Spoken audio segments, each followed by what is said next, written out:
demonstrate and give experiences in 21st century learning as they will experience those in the workforce.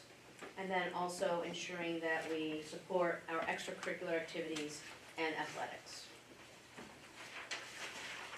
The next 4 slides are a summary of our assumptions. A good way to say what an assumption is to sort of our forecast. What are the financial challenges that we are facing as we develop a budget that in some cases it won't be implemented for 9 months and in some cases over a year. So we are developing a budget from October through December, comes before the board in January, and it won't actually be implemented or utilized for another year. So we do the best we can with the crystal ball that we have around forecasting what those financial challenges would be. So you will notice that some of those challenges include the rising cost of goods, just like you're facing at home. For us to buy just some basic items, we're facing those items being exponentially higher like we are at home. We are also faced with every headline we read each morning with the threat of losing state and federal funding. So we have some grants. In fact, the governor has since published his budget since we wrote this, and the Department of Education isn't getting any more, and in some cases we potentially could be getting less, particularly if we're identified as one of those districts that would be quote unquote overfunded. But we could talk a little bit about that in a little bit. We make assumptions based on the labor market. We make assumptions based on renegotiated contracts. We make assumptions based on what we believe health insurance would be rising for particularly retirees on our side of the budget. We make assumptions based on what our needs will be in the future for student safety.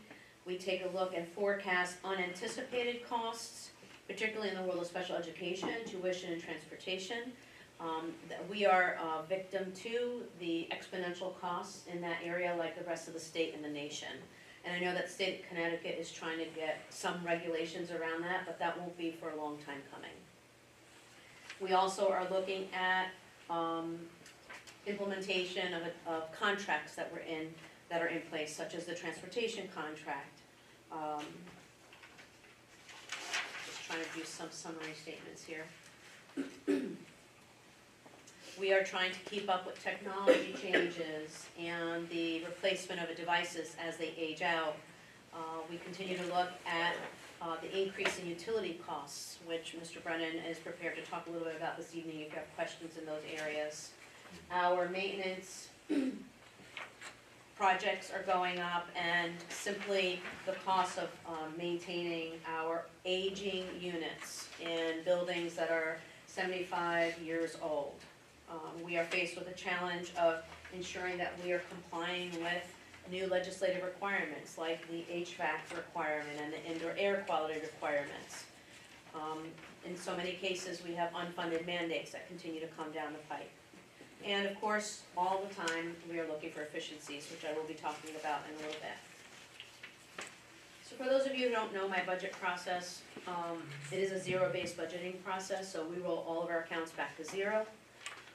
We are not just looking at where we ended last year and now look at what else do we need.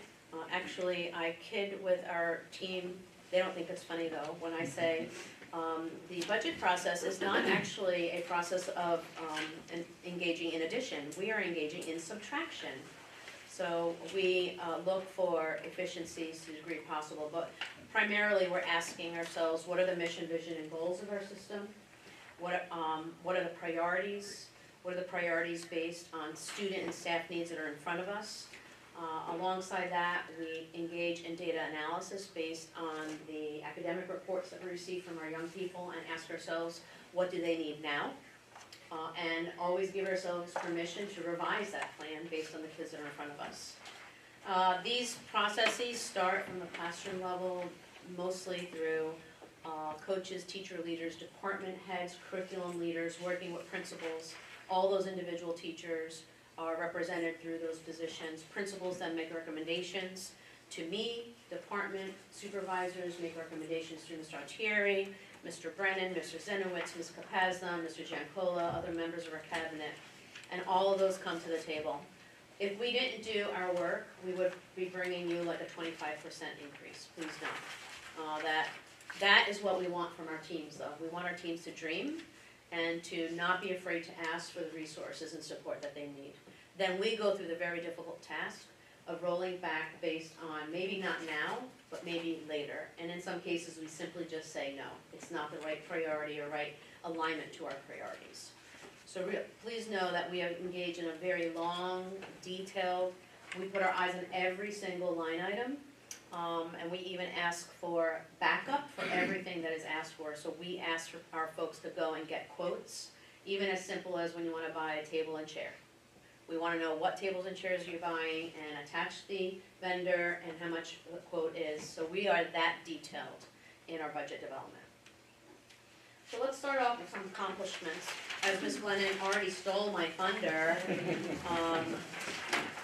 I will say it has been a banner year for Milford Public Schools. And actually, we should start with some thanks to the bodies in our community that support our dreams and hopes for our children and support budgets. Because we know that budgets provide for quality resources like teachers and like technology, just to name two examples. But in the last 2 years, we have experienced double-digit growth in our academic results. And while it represents 7 schools of distinction, please know that the year before, Orange Avenue was identified as a school of distinction. So I don't want to leave any of our accomplishments out.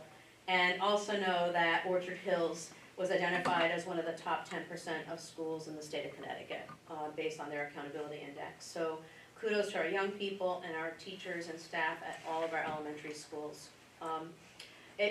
When it comes to innovation and improvement, particularly when you're working with little human beings, it doesn't happen in a linear way. You can't say, I'm gonna do X and we're gonna do Y and it's gonna equal improvement, ta-da!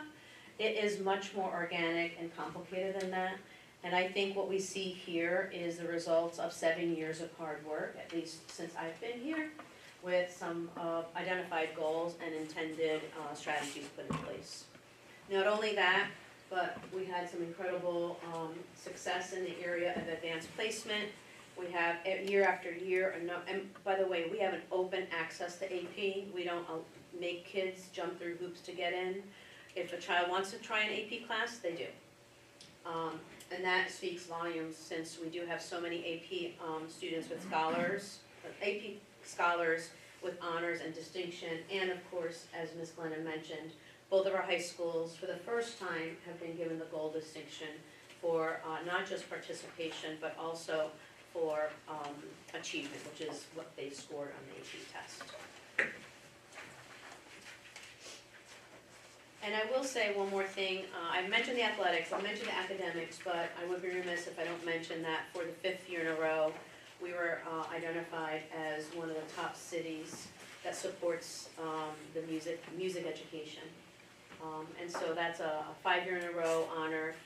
Our students do very well in the arts. They engage and are successful in state and national competition in both music and art. So I don't want to leave any of our talented students out in the celebration. So to me, that feels like in the business world, return on investment. That feels like, so we're investing these dollars and resources, what are we getting back? And that's only one, obviously, example. Academic progress and achievement is one quote-unquote return on investment. So looking forward for 26-27, we had to make some very difficult decisions so that we could continue to invest in our young people.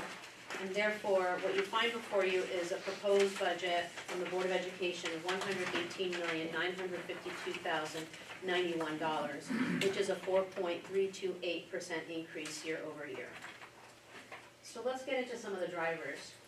The first primary driver is that of salaries and benefits. I like to call our business a human capital driven organization. About 77% of our budget before you is on salaries and benefits. In order for us to deliver a service, it is through human beings. If kids need more support in the area of credit recovery, let's say, or more time to achieve credits in high school, What we usually recommend is some after-school time, or maybe summer school, and that's delivered through people. So we wouldn't necessarily be buying a product, we would be paying teachers to do more, to provide more services to our kids. Hence, my lens is concluding that we are a human capital organization. We provide services through people, and we serve people. You will see that 3.784% of the increase is on salaries and benefits.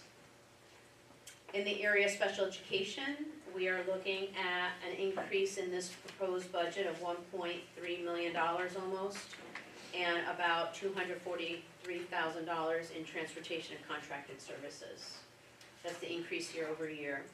Our retiree health insurance, all health insurance I think is a little out of control, including that for retirees. And we have worked to find the best and lowest number there, but it did come in at an additional $839,000. And then in the world of utilities and contracted services, we're looking at an increase of almost $250,000 in total.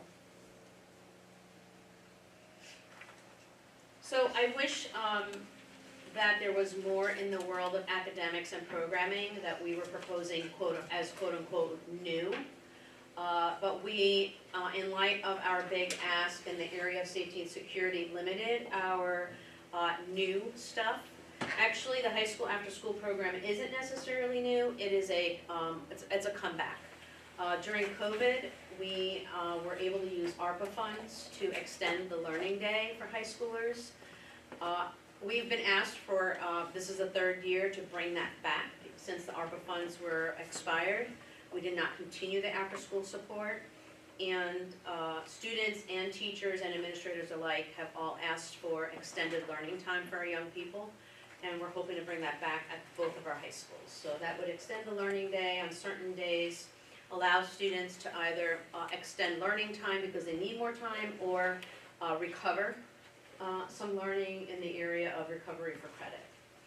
So this is helping our kids stay on track for graduation in some cases. This is, in some cases, deepening learning so that they don't fall behind. And then the other area, we continue to invest in resources in literacy. If you followed along in education, literacy legislation has become much more compliance-based. This continues to support the elementary and secondary literacy curriculum areas. We know we have work to do in the middle schools in particular. We believe that providing these two literacy resources will be helpful in both elementary and particularly middle. So let's talk a little bit about the school security officers, and I have additional slides in this presentation on that because Mr. Nielsen made himself available back in January when the Board of Ed had additional questions. So I chose to take some of his presentation and throw it into our budget. Because I heard by a little bird that you guys might be interested in this dialogue. So I thought I'd just provide some information and then we could talk some more about it. So we are proposing armed security officers as allowed through state legislation at the 8 elementary schools and the academy. So let's talk a little bit about what that would look like. So if you follow along the history of Milford for a long time now, we've been doing a great job in the area of safety security. We felt like we're in some cases cutting edge in that area. We have an incredible director for safety and security, Mr. Nielsen, who is a former police officer here in Milford, knows our city, knows our schools, knows our people. And we have built what we like to call a layered approach to safety and security. So with every layer, we believe we get stronger and safer, stronger and safer. And as you know, with any safety security measure, there are vulnerabilities, hence the layered approach. So cameras alone don't do it. Greeters alone don't do it. Hardened vestibules alone don't do it. But when you put those things together, layer by layer, it makes you stronger and safer. And that is the theory behind that approach. What we believe, and we committed to the board last year, that we would, since we felt like we were in a good place in the area of safety and security, that we would take sort of like an R&D year, which we did since the last time we talked about this a little over a year ago. And we came to some conclusions that we needed an additional layers of security. And the vulnerability that we identified was at the elementary level and the academy, particularly in the area of not having someone who is armed, such as we do at the middle and high school. So if you don't know, we have a little different than this. We have a school resource officer who is a police officer, fully uniformed, on the force, employed by the police department. We have one at each middle and each high school. So why are we considering armed security officers at the elementary? One, we are experiencing an increased need to manage threatening situations. Actually, if you don't mind, I'm going to take a moment to read to you just some excerpts from a history of threatening situations. And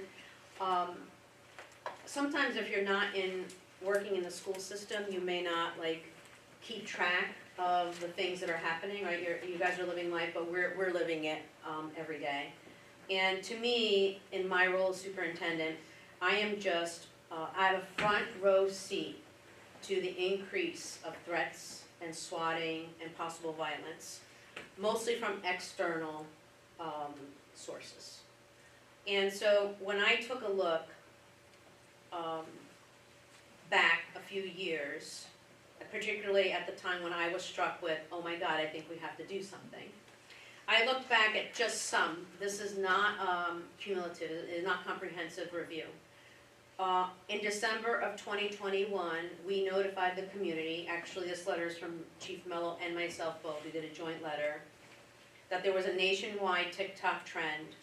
The post refers to a threat to school safety referencing gun violence in schools on a particular day, and that in an abundance of caution and for the safety of all of our schools, Milford Police Department was providing an additional presence at all of our schools for a day. In September of 22, we had, and this was the one that it really shook me, and that's when I started talking to my team about we need to do something different at the elementary schools. In September 22, there was a decision made due to information shared with us during the treatment of a young teenage patient who was under the care of a mental health professional. That professional contacted us and the police. The patient was not a student in district but lived in Milford, and the mental health professional notified us that there was some threatening language and behavior that was targeting schools in Milford. At that time, we put police officers at all of our schools until we got more information. We actually ended up working with a federal agency, and the child was committed, and we continued some police presence at 2 of our elementary schools after further investigation, and that was in 2022. In May of 22, we had a situation at Foreign, and we received an ambiguous phone call threatening the school. And therefore, out of an abundance of caution, we increased, even at a school where there was an SRO already, we increased police presence. And this is in Milford, by the way, like our schools, not in Texas. In September 24, we put out a letter saying that there were multiple districts in Connecticut experiencing isolated incidents involving social media, referencing threats to schools. And it was popping everywhere in Connecticut. It was just popping. Like there was another school getting a threat, and it was a social media thing. So we partnered with the police department and did an analysis as to what our next steps would be. Right after I sent that letter to the community, this is the kind of email I normally get from a parent when we put out one of those letters. I won't read the parent's name because I didn't get permission. Good afternoon, and it was sent to myself and the mayor. While I appreciate you giving parents a heads up, I also am wondering why our elementary schools are left unprotected with no police presence. Our children are at risk, and whether or not these threats are deemed hoaxes on social media, there are still people out there who can be silently planning an attack. And she references Georgia because it was right on the heels of the shooting in Georgia. And that is often a type of communication that Chief Mello and I get, and sometimes even board members, as to why isn't there more security at the elementary schools. In October of '24, there was a rumored threat about harming West Shore Middle School. In order to ensure safety and security, the police got involved.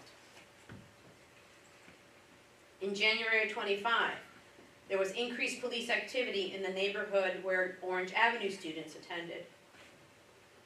So at dismissal time, there was more police presence because of the police activity in the area. So the police department had to provide additional support there. On May 19th, '25, we sent out, Ms. Cianti sent out a letter to her families at Orchard Hills Elementary School that on social media there was a reported school incident of a person walking around the school perimeter on the sidewalk in the parking lot taking pictures. And so we increased police activity presence at Orchard Hills. I'm almost done. In May of '25, unfortunately, this nation experienced the school shooting at Robb Elementary School in Texas. And we put out a letter to try to calm our parents and reassure them that we're doing everything possible to keep our kids safe. 19 children and 2 adults were killed at that elementary school in Texas. And finally, this was a scary one this year. I remember exactly where we were when this happened, but Mr. Autieri, Mr. Brennan and I were all at a meeting at Orange Avenue School for a different reason. And we got notification immediately from the police department and Mr. Nielsen that there was a potential threat at an elementary school. So we immediately restricted activities, and this was like at drop-off. The worst time, because what happens at drop-off? Everybody's outside, and you have little control. So in October of '25, October 10th, we sent out a letter to our families saying that we had to restrict activities at all of our schools. We limited indoor activities only, no recess, and we didn't allow visitors in the building. We, within, I don't know, probably an hour or so of that time, we received notice that it was a non-credible threat. But I assure you, during that entire hour, every one of us, including every elementary school, thought there was a real threat to our schools. Nobody thought it was a hoax. We used every single safeguard we had. We locked it down. We told our greeters, don't you dare let anybody in. But there was a high level of fear that day. And that, for me, in October 25, just cinched the deal. That we had to go to the board and ask for more, another layer, an additional layer of safety and security at our elementary schools. So thank you for allowing me to do that. So we do have more outside activities at the elementary school. Kids are playing for a couple of hours a day. You don't usually find that at middle and high, so having an armed individual will be helpful. But basically during the vulnerability of our kids and staff being outdoors. And based on our current experience with SROs, we believe this is the right next step. So let's go to, when we had this conversation with the Board of Education, we dug into what research says about armed officers on campus. And I believe that we can find the data that we're looking for to support whatever stance we have on this. There is literature out there that supports armed school officers and literature out there that doesn't. And so I'm not going to argue which one is right or wrong. Whichever one you align with is one that you do. We do find some research out of the Averted School Violence Database. Although mass violence attacks at schools are statistically rare, right? They don't happen a lot, but they're devastating. And that's not their words, but their impact far exceeds their occurrences. You know, at a school, I don't remember a lot of fires. We don't have a lot of school fires. I can't remember the last one we had in Milford. But every month we do a fire drill. Every month the fire marshal shows up. We inspect all of our fire alarm sprinklers, but yet we haven't had a fire. But we still do that. So just one school shooting, for me, is too much. So another part from the Averted School Violence Database, I will read you this slide though. The number of completed attacks is far outnumbered by incidents in which an attack was planned or was almost carried out but was averted, thanks to the actions of persons in the school or in the community. Individually, these incidents may be dismissed or only have a short-term localized impact because they did not achieve their goal. Because they did not meet the requirements for a school to document the incident, or because of underreporting in the media. While there have been a handful of studies conducted to identify common ways in which planned attacks were discovered, who intervened to prevent a likely attack, and the extent to which students reported potential planned attacks to authorities, there remains a considerable gap in the school violence literature surrounding averted attacks and what lessons can be learned from them regarding school safety and security. So in the world of research, there is a gap in the literature on, I don't know anyone who's gone to a jail and interviewed prisoners and asked, did you ever think about going to shoot up a school, but you didn't because you knew somebody with a gun was there? Like, that kind of research literature doesn't exist currently. But there is, if you look for it, some examples. Like at Dixon High School, a story where school resource, however you say that word, officers stopped a school shooting. So there are some examples. And the question I have is, if there is someone planning a school shooting in Milford, do we want to be an example that runs this headline, where we were able to stop it, or we didn't put somebody in place who could have stopped it? We have the power to write the headline by making your decision tonight. Well, not tonight, later. So in the presentation Mr. Nielsen made to the Board of Education, he showed this slide. This comes from the U.S. Department of Justice. The average incident duration and response time. So the average, what's LE again? Law enforcement. Thank you. Law enforcement response time, based on 2024 data on active shooter incidents, was 1 minute 48 seconds. The average incident duration was 3 minutes 18 seconds. I did a little bit more digging beyond that research. And anybody could Google this. I'm no pro here. I'm an educator, not safety and security pro. So in 2025, depending on what resource you look at, there were 159 to 233 cases of school shootings in 1 year. If you look at the K-12 school shooting database, they recorded 233. If you look at every town for gun safety, they tracked 159 incidents of gunfire on school grounds, resulting in 53 deaths and 148 injuries. And the number of swatting, which we have dealt with also recently, there were 124 cases of swatting. So I also asked Google if they could provide me with response time and how long does an incident occur. And I'm grateful I don't have that experience to share with you, but according to Google, some incidents last a significant majority, 69% of incidents conclude within 5 minutes or less, with a substantial number ending in 2 minutes or less. Many active shooter incidents last on average around 12.5 to 19 minutes. The deadliest period of a school shooting is the first 10 minutes. According to this Google response, While incidents are often over in 5 minutes or less, the average law enforcement response time can be higher, with some reports citing 18 minutes. And interestingly, I asked Google, how do incidents end? Like, how do you take the bad guy down, basically?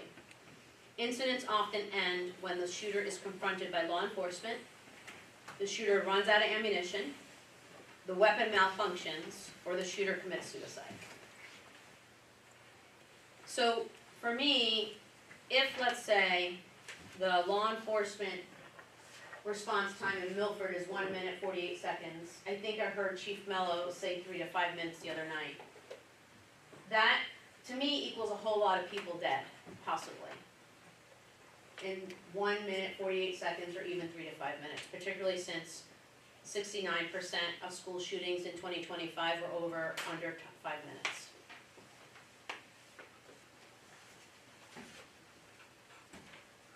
So what would an armed school officer be like? He or she would be a retired former law enforcement officer. They would have extensive experience and skills.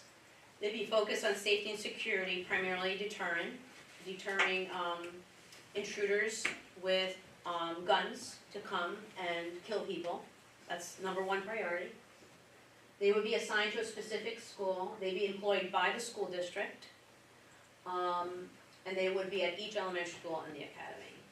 I'm not going to read these next 2 slides, but these are all the qualifications that are found in federal and state statute on the individual we would be looking for.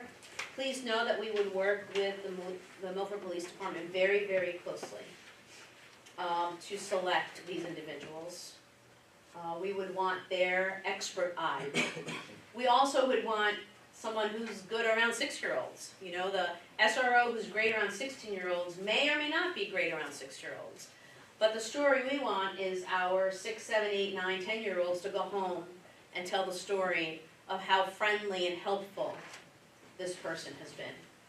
And really build the environment of this person is there to help us and keep us safe.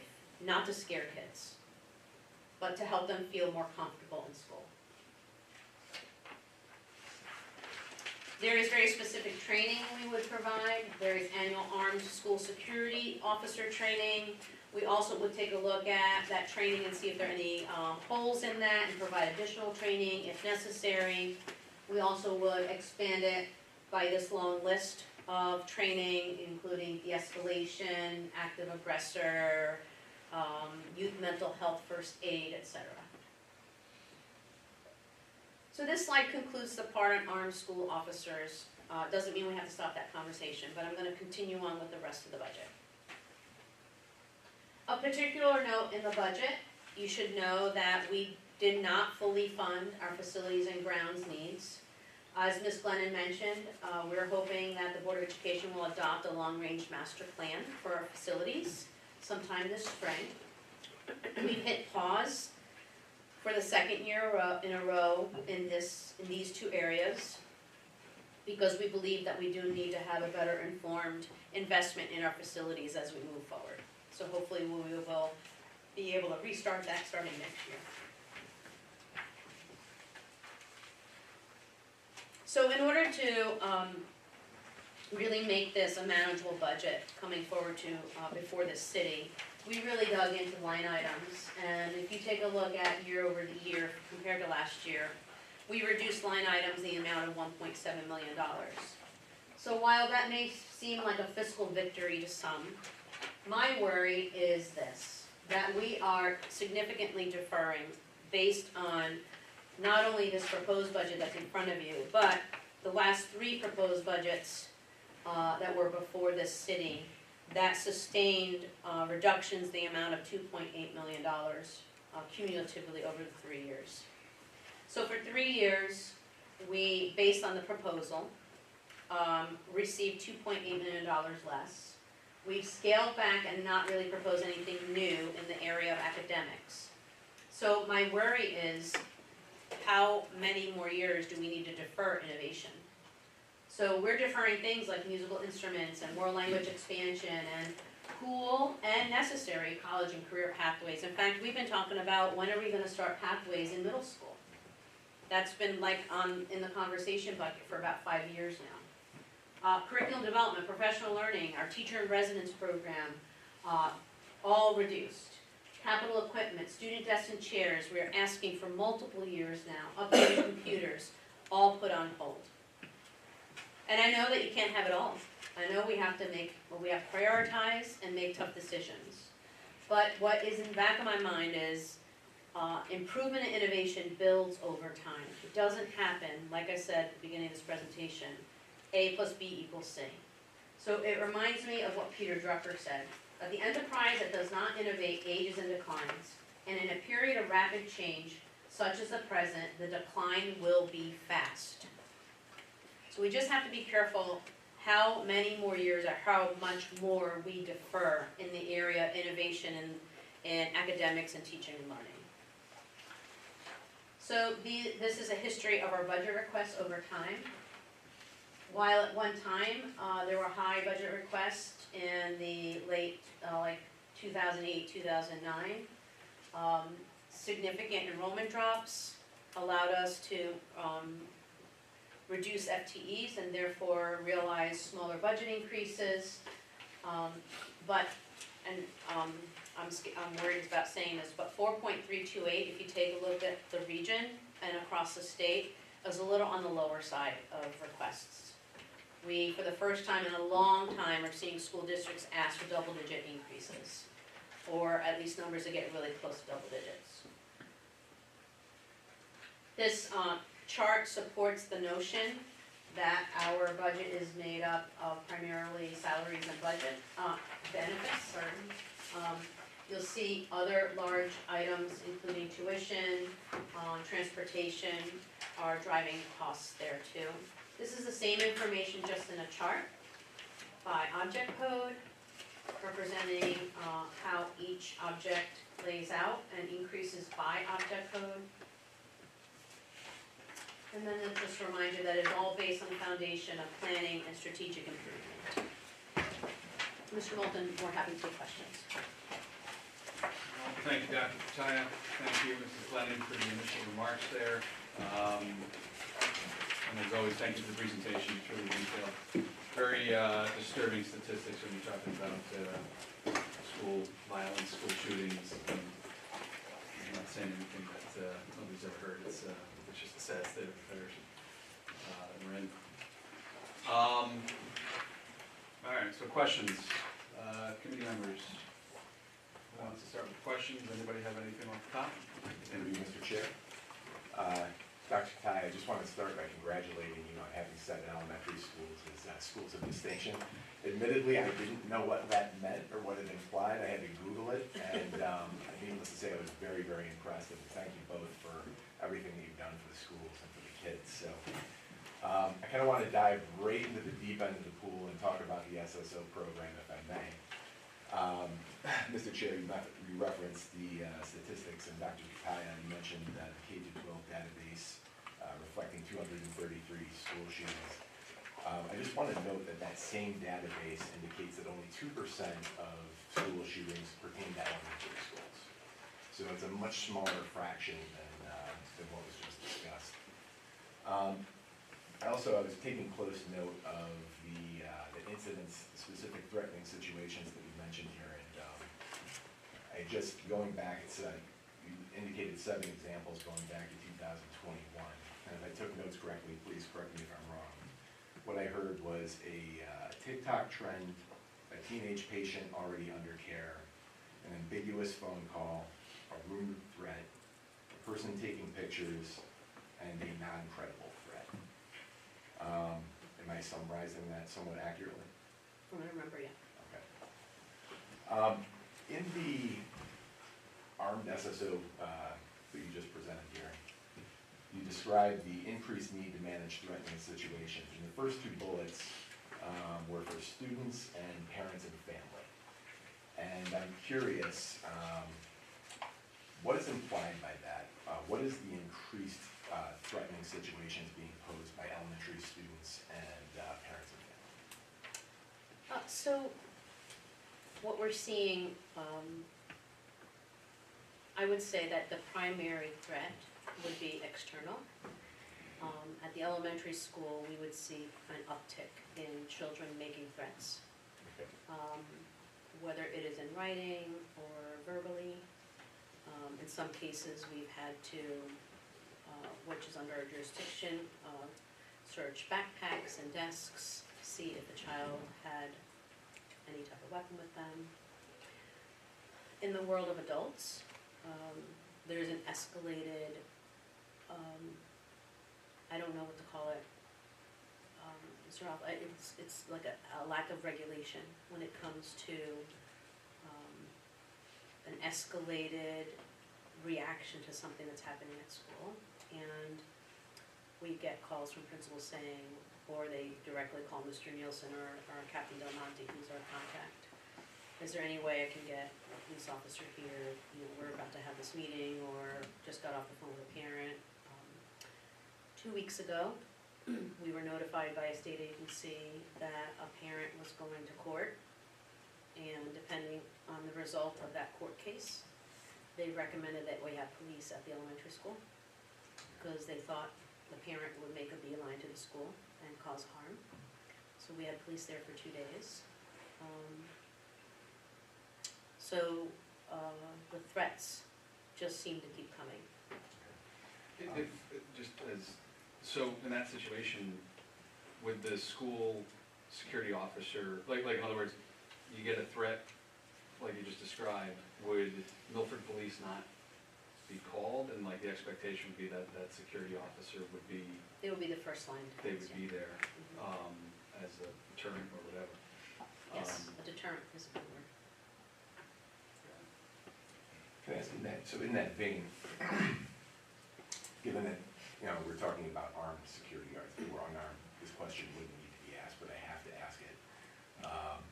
Under what circumstances would an armed SSO be empowered to discharge a firearm in relation to a perceived threat from a student or parent? Well, I think that comes in the training and qualifications, and I think that is a primary question for Chief Mello and Mr. Nielsen. So the use Mr. of, Moulton, I'm sorry, can I use of deadly engage one of force. my team members? that would involve an imminent threat to life, to any. That's the general basis of it. Okay, so it would have to be somebody themselves Someone using potentially going to threatening use deadly force against someone. Okay. Is there a written use of force protocol covering the discharge of a firearm inside an elementary school or on elementary school grounds? Do we have something drafted? And if so, can that be provided to the board? So I've collected several confidential documents from other partnering districts. Okay. So just off the top of my head, there are 8 districts that I've worked with to collect roles and responsibilities, MOUs between police departments and school districts in regards to training and different things like that, and also operation manuals that would spell out the roles and responsibilities and what they could do. And that would also be part of the training that they would receive from the police department through that annual training as well. Well, we haven't developed one for ourselves yet. No, we have very good plans from other people already Okay. that we're gonna blend to make work for our district, which will be also in partnership with the police department. When is that scheduled to be completed by? When we get approval for this. Okay, so it's approval first and then protocol second would be the sequence? Can I ask a follow-up question to Mr. Nielsen? How many surrounding towns, or let's just say even in the state of Connecticut, have the security officers at the elementary level? So if we can just speak about, I'll go back to the number 8 for now. So the 8 that I've worked with closely, all of them have it. They're all their elementary schools.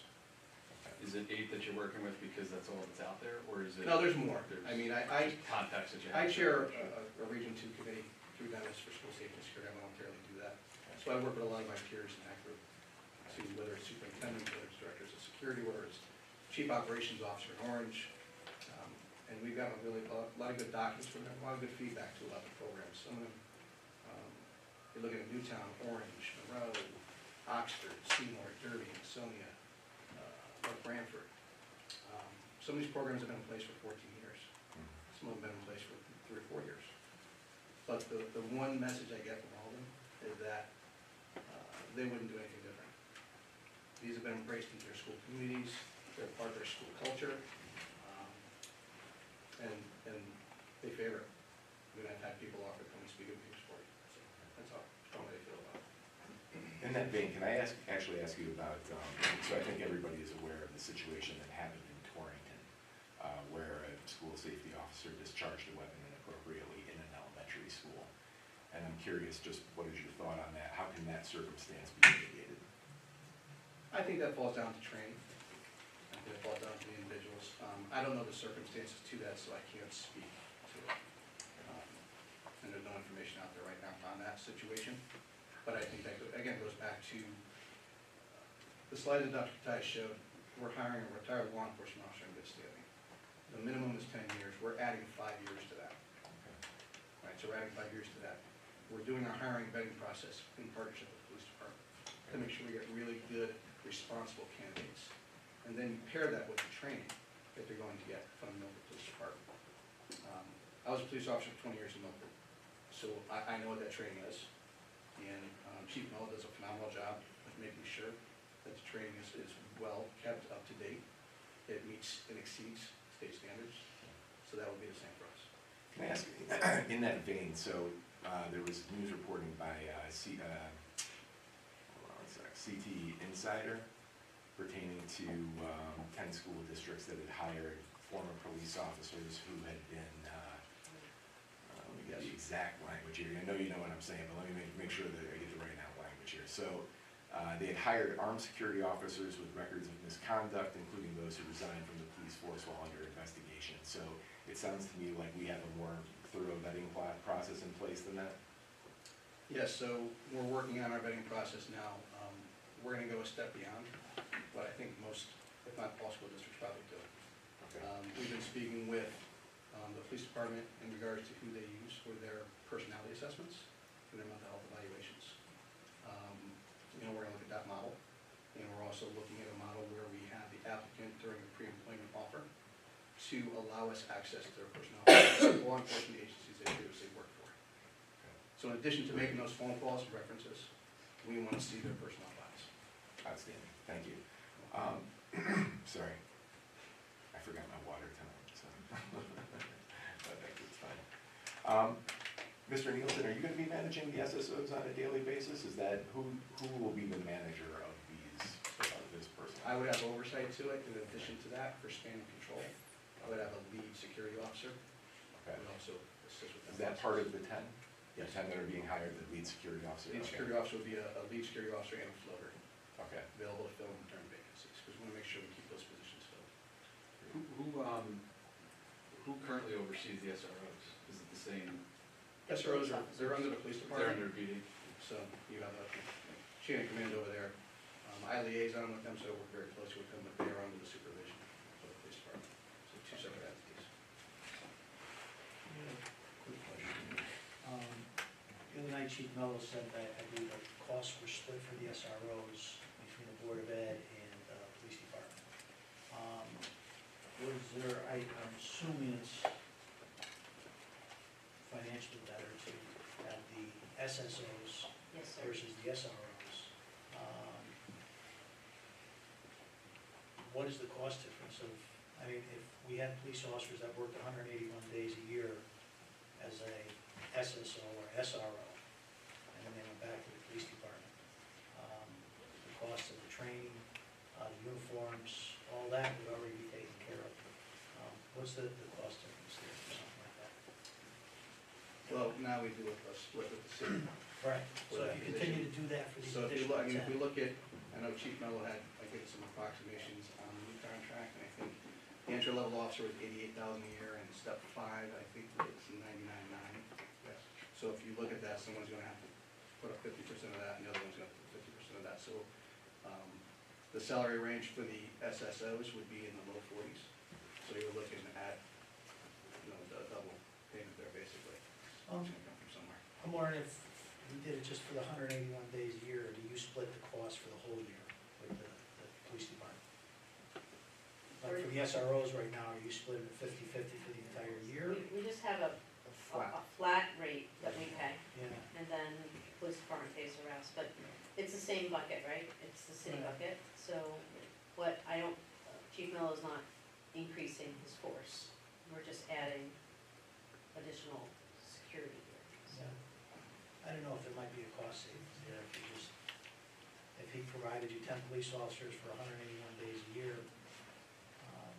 and then Well, they we- went back to the police department, and you paid the cost for 181 days. They need to go through all the training, though. You can't just take 10 police officers and put them in the schools, because they're required to have certain trainings to be in a school.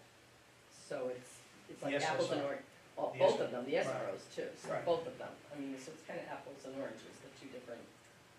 So we met with Chief Mello multiple times on this.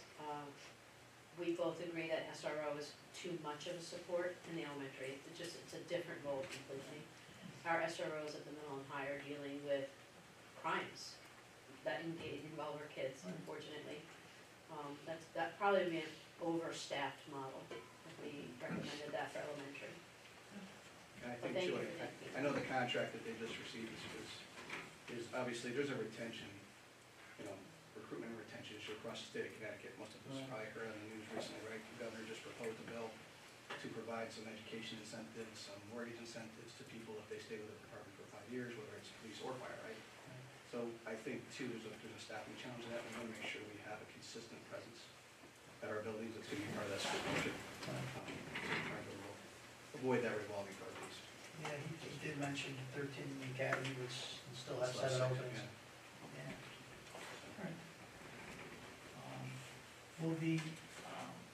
Will this SSO replace the greeters, or will you continue to have the greeters? We'll continue to have the greeters, because the greeters are a layer of security that we believe involves the screening for visitors.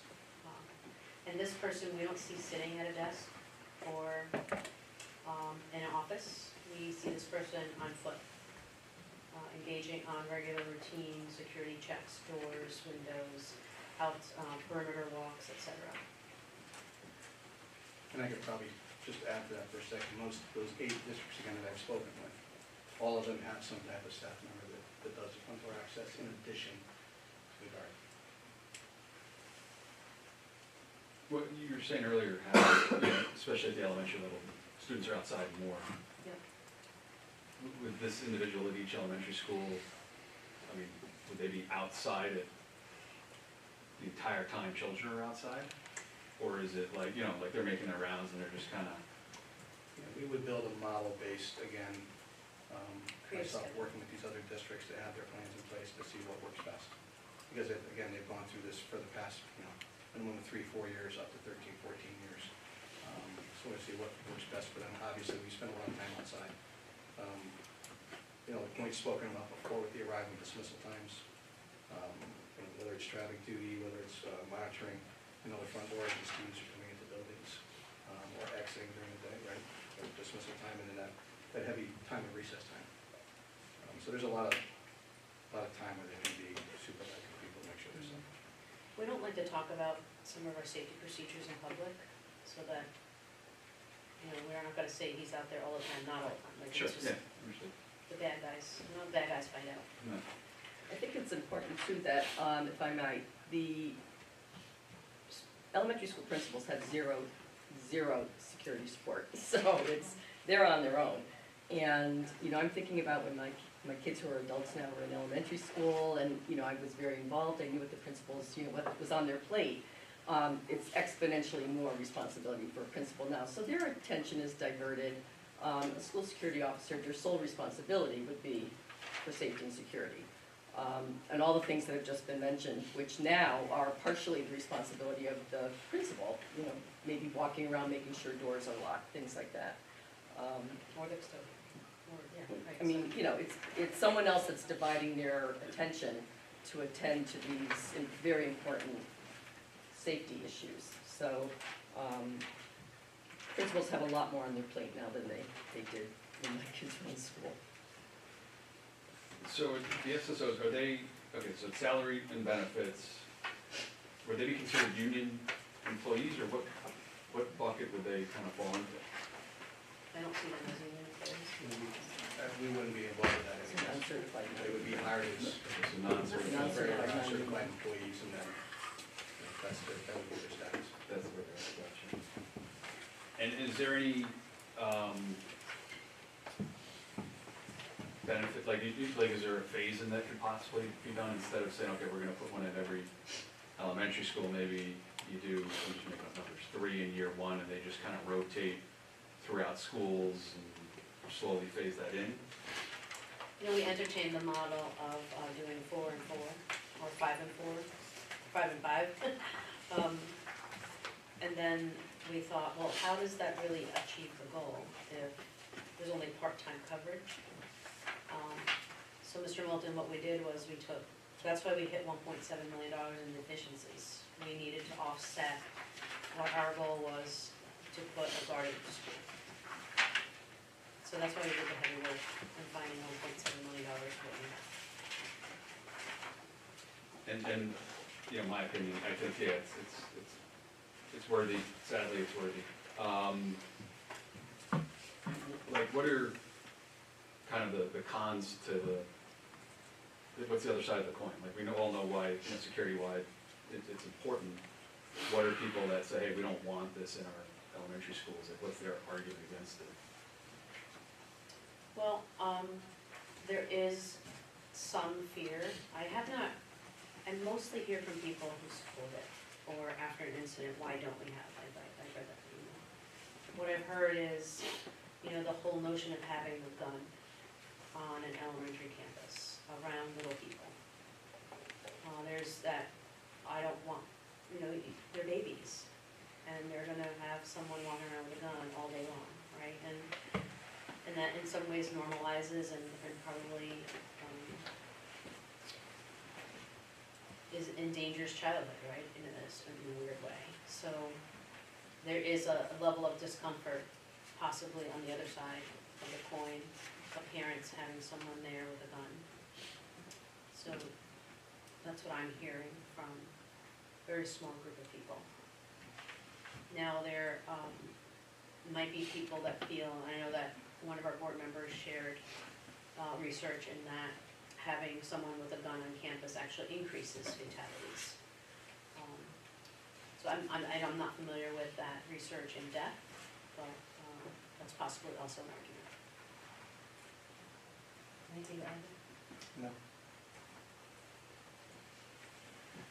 One more question for me anyway, on, so $10,000 is allocated for training, and I see that the training is fairly extensive, and there's 10 people that'll need to be trained. Is $10,000 a sufficient budget to cover all of these items for all SSOs being hired? Yes, some of these trainings we do in partnership with like the Milford CERT team, for example. But if we're doing like a stop and bleed training or an Narcan training, in the district we have first aid, CPR, and AED trainers. So some of those costs we can offset with partnerships and the staff we have to do some trainings. And the other ones would be obviously, you know, with the police department, and then, you know, some of that money might come in the way of, you know, are we paying our staff to do these trainings, or is it, are they gonna do it on, you know, company time, so to speak, right?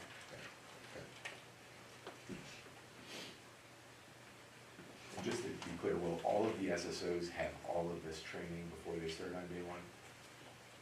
Yes, that's our plan is. Okay, thank you. Even if it means a delay in start. Okay. So if day 1 comes and they're not ready, we're not putting them in until they're ready. Thank you.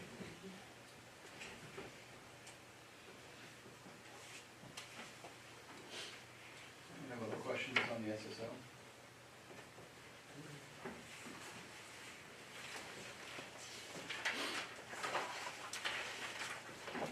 I just have a couple questions.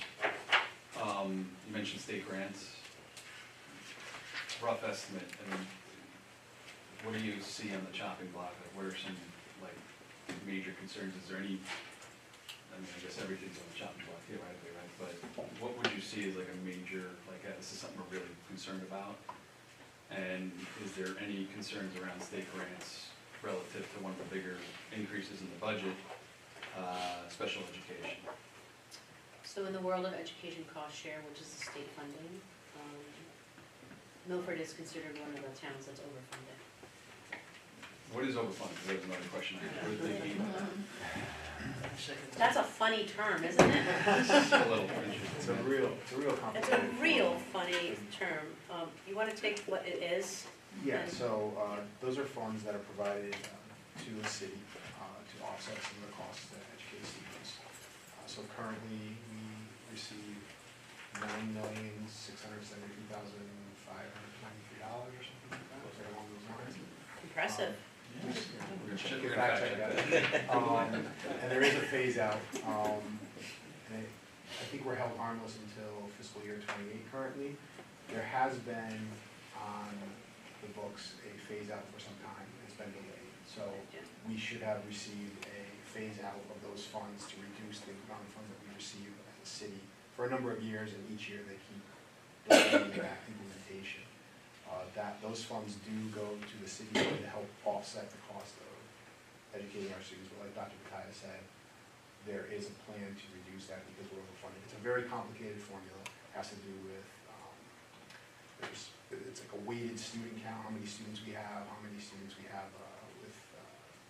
are identified with need, poverty level. There's like a number, it's a very large formula, and there's so many factors that go into it. And based on that formula, we're supposed to get X, but we've been getting a little bit more. Hence, we're overfunded. There are cities, towns in the state of Connecticut that based on that formula are supposed to get X, but they get less. So the legislator's been trying to right that ship for a long time. But in order to do that, you have to take away from the people who've been getting, and those towns are crying out, as we should, right? Because what we need is more funding, not less. But the towns who are underfunded need the more. And so instead of raising the money completely and make everybody whole, they're gonna take away from the towns that are overfunded. We've been delaying the implementation of that, but we've been given like a 3-year notice that in 2028, it's gonna hit us. And the reduction is, I think it was like 124,000 or something like that. It was like low 100,000s for those. So when you say take away, it's that we're gonna give you 124,000 less? Less. Yeah. Okay, so it's not like, okay, we gotta, we're not being charged. It's a phase schedule, like each year it would reduce a certain amount. so we have 9,000,000, 673,523. 96. Did anybody fact check? no pen, point. No rounding. No rounding. We'll round them, I get it. Is that, so, that's not per, is that per year? We get that? Yeah, Okay, so that's per year. goes to the city. Okay. Right, yeah, we don't see that. So in other words, it's not like, I'm thinking of other grants, it's like specific and then it's just kind of like a rolling. Okay, so 9 million per year. Gotcha. In the world of special education, the excess cost grant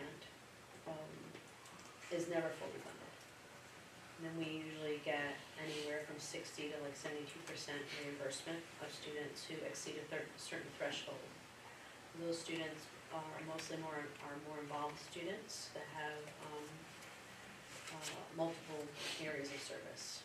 And so when you hit a certain threshold, you start to get reimbursed for what it costs to educate that child. And that reimbursement has never been 100%. It's always been 60 to 72. And we don't know what the number is until well into the year. Like January, February, we get, hey, we think it's going to be.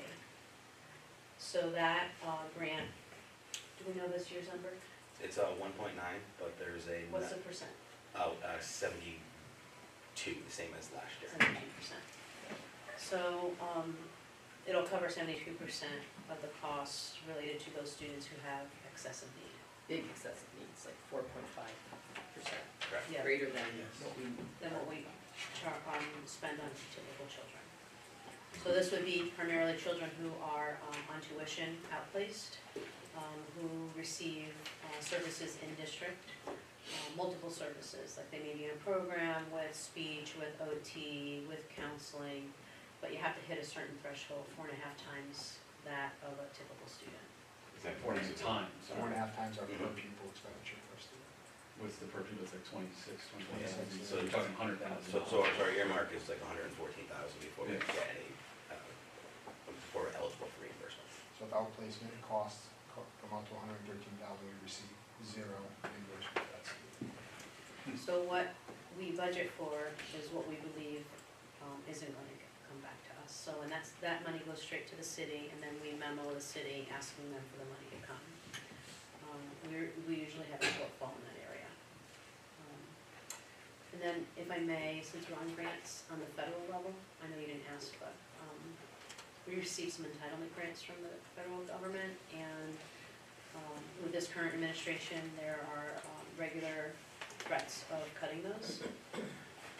And to date, we've been assured verbally that they're not gonna be reduced.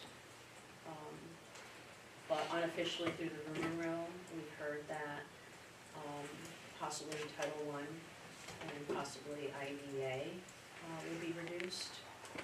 That would create a crisis for us. We have about $600,000 in Title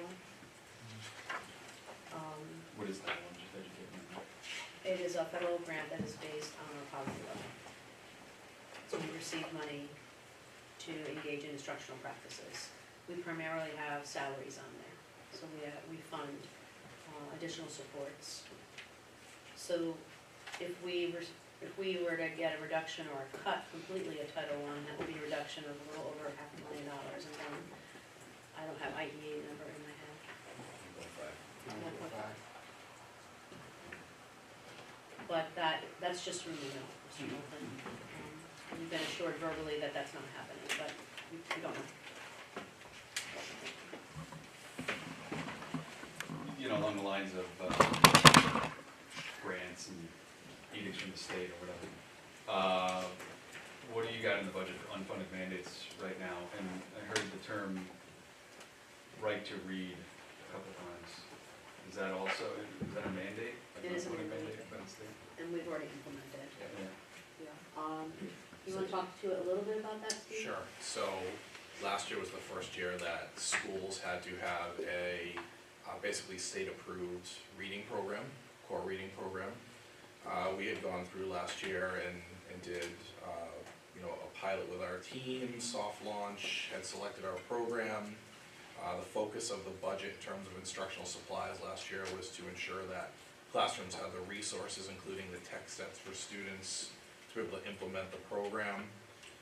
This year, we're looking to sustain and kind of grow the work a little bit in the area of writing. So we're still building towards, when we talk about right to read, it's making sure there's opportunities for the foundational literacy, phonics in the early grades, but then also looking at comprehension, fluency as key skills as students come up through the grades. So now we're really digging into writing as a piece to support the work that students are doing in reading. So we're in compliance with the legislation and are looking within this budget to continue to grow that work. How much does that cost? Like how much does that amount to in the budget, the right to read? It is, there's particular items, I don't have a total in front of me. That was primarily funded Yeah. in the current budget, right, Steve? Correct. The heavy lift was in this year. If we had some additional resources, Yeah. it's not significant, it's not 100 million, it's No, a smaller amount. One of the new is the digital. yeah, we have a program in elementary called Project Read AI, and it's designed as kids are learning some of the early reading skills. Teachers can actually use the program to develop these texts that will help them practice the skills. So they can put in the specific needs of a student, and it will get them to a text that they can provide to the student that works directly on reinforcing those skills. The other one is at middle school and high school level, goes from grade 6 through 10, and it's called No Red Ink, and it supports the work that we're talking about with writing. So has the opportunity to provide students with immediate feedback as they're writing, whether it's the syntax, it's ways that they can continue to work on addressing the question specifically, and we believe that it will help our teachers be able to focus on coaching and supporting students in the classroom, and students get that feedback real time. So the cost of Project AI, I'm sorry. I'm sorry, so that's awesome. Sorry. It's cool. Project Read AI is $15,000 and No Reading is $27,000. So we're over the hump on the expensive part, Mr. Malton, on the right to read. And as a matter of fact, you'll see reductions in many of the 6,000 accounts as a result of the purchases that we made last year for the Ready to Read Act, that we may not need to purchase for this year. Actually, so that's interesting that you say that. So what are the line items? It's a small line item really in the grand scheme of things, but I noticed that text adoptions are in decline every year. Is it related to this program that you just don't need to update textbooks? Text adoptions are new texts that are being purchased for curriculum, like high school, you know, Right. lots of different. So, Mr. Ralph, we have currently have a 7-year textbook curriculum revision process. And there is an element within one of those years where staff will look at the current instructional resources and determine if there is the need to go in a different direction or go to the next version of a resource. So the cost will fluctuate year after year. The other piece is a lot of text resources that augment curriculum now are 6-year resources. So you'll buy them and there's not necessarily a recurring cost. It's designed to be digital, so students have access electronically, and then you can reuse the licenses year after year after year. And that's resulting in part of the reduced cost. That's the reduced cost, so, and, you know, obviously, we firmly The believe promise that, of technology. right, that there are other resources out there other than a textbook that support student learning in the classroom, so we take a look at all of that as we're designing new curriculum. I appreciate that, thank you. There are a lot of free resources available now online, so at one time, your primary source was a textbook, and now we look at it a little differently when we're resourcing a classroom or new curriculum. We're looking at multiple resources, not just a single text. Awesome, thank you. Would that be possible with like opt out the Chromebooks or whatever? I mean, was that the gateway to be able to leverage this, or would it be independent of that? Yeah, I mean, if we're talking about digital texts, the Chromebook is the key for students to be able to access those resources. And what's the cycle to replace those? Well, it's changed in this cycle, in this budget, every 4 years, Mr. Cole? Yes. And I think we hit pause this year. This budget before you was hitting pause. It also represents a change, the budget in front of you. At one time, we were doing a 1-to-1 in all K-12, based on some feedback, and curriculum changes, particularly in the area of play. We are going to a grade level set of Chromebooks instead of a 1-to-1 at the kindergarten level. What does the one-to-one mean? Sorry, every child gets their own Chromebook. Okay. So we're rolling back on that in kindergarten. So So every like the class kindergarten will not. Like 20 or 15 Chromebooks? The grade level will likely have 20 to 30, Yeah. depending on how large that kindergarten is, so that each class could have a bank of 5 to 6. Okay, but the student isn't responsible for any individual Chromebook? Not in kindergarten. Okay. They're not getting their own device. You'll learn to share. We want them to play. Actually, if I may, in this vein of conversation, so there were 12 deferred initiatives that were cited in your intro to the budget. And I noted that about a half a dozen of them related to technology. And I'm just curious, are we funding technology to an adequate degree? I mean, you gave some great examples, but on the whole, are we funding technology to the degree that we need to, given the rapid technological change in society more generally? I appreciate you asking that. So I worry about the deferral list. I'm always gonna be honest with you. Elaborate, please. I had a few questions about that, so please. So I worry that our teacher laptops are not being refreshed. Because I want teachers not to be frustrated with a device. Because they access so much online. So where a teacher's manual used to be that big clunky one, now it's more efficient to have an online manual, but also there are hyperlinks that are clickable to other resources, so it's compounding in that regard. I'm not worried about the Chromebook refresh just yet. I think if we were to delay another year, then we'd be in a pickle. So I'm not, the network upgrade is That's what I'm worrisome to me. yeah. I think it's the second year that we've said no to Mr. Giancola. Things that are behind the wall are not flashy, but they have an impact on productivity. So that is worrisome to me.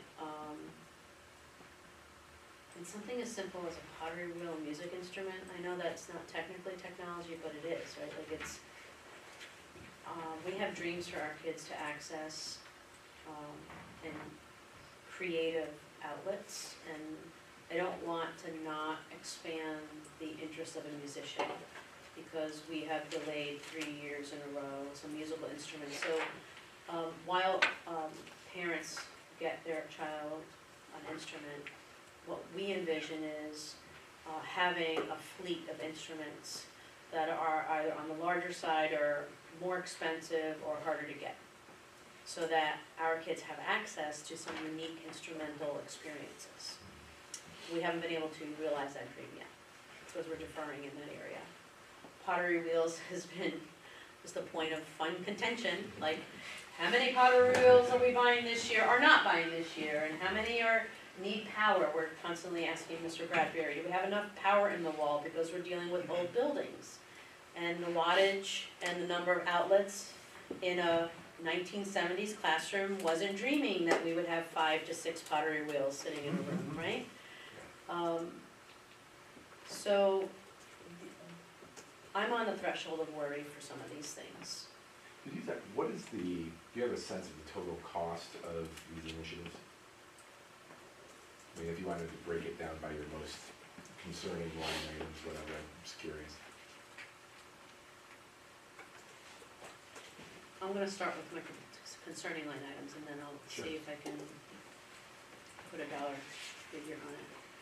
Should I dream big right now, Mr. Ralph? Like, I'm trying to think of strategy. Put it Should I all- go big here? Put it all on or the table, let's hear Be it. reserved, I'm not sure what strategy it is. If not now, when? Alright, so musical instruments, I just made my pitch, right? I know this is gonna sound crazy, but I'd really like to see us get student desks and chairs replaced in this district, because you're like walking into a 1970s classroom, and there's nothing wrong with the 1970s, I really love that genre of music. But the way students interact and engage is so much more social than ever before. And do you know the desk I'm talking about that has the attached seat? Yes. And it's clunky and heavy? Alright, so you will, if you go into a high school room, and please let me know if you ever wanna visit, when kids wanna work with each other, they grab the front of their desk, and they go, woo, and they slide it across the floor, and now they've got, right, you guys can see that visual, it's just not conducive to the social-based learning that is human nature and is prevalent. Like the sitting in rows and being talked at doesn't align with our model for high-quality instruction, it doesn't align with how humans learn best. Before you move on, can I just pause you on that? So when I saw this as a deferred item, I assumed that part of the reason why we were deferring it was because of the long-range facilities plan that we were investing in. Am I off base No. on that? What We was, still need new yeah. Our teachers would love just a chair separate from a desk, let's just start with the basic. And desks that have little wheels on them, so they could either be in triads, or in groups of 4, or in rows. So it's not deferred because of the plan, Okay. it's the cost. What would you say the cost is for the ballpark? Not gonna hold you to it. Hundreds of thousands of dollars, For desks and chairs. hundreds of thousands of dollars, yeah. It's expensive, yeah. And, because, Because you want them to last 20 years, so you're not buying You're not going to you're Walmart. not going to Home Depot or Right, right. Walmart, yeah. yeah, office furniture, school furniture is expensive. Like something like desks and chairs and, laptops for the teachers and Chromebooks for the kids. Is that something that can be phased in? Or is Yes. it like, no, we gotta do it all No, or we nothing? want it- We'd love to take a grade a year, actually. Or a department a year. Well, let's say we'll do all 6th grade English language arts. We'll do all 1st grade. We'll do all math classes. Actually, the high school math classes have been, every year they put in, we want, at least at law. I'm not sure about foreign. Actually, a phased-in approach. Phased-in, okay, so- Beneficial, so then the replacement cycle can now be something that we look at in the future and plan for.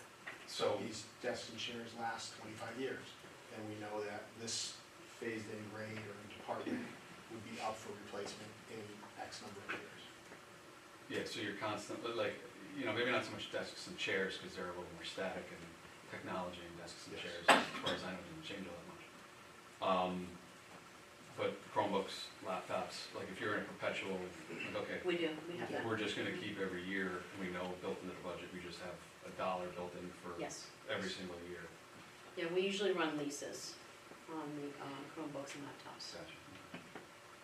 And just to interject with Damon and Dr. Katai about going through this list of bullet points, would it be beneficial,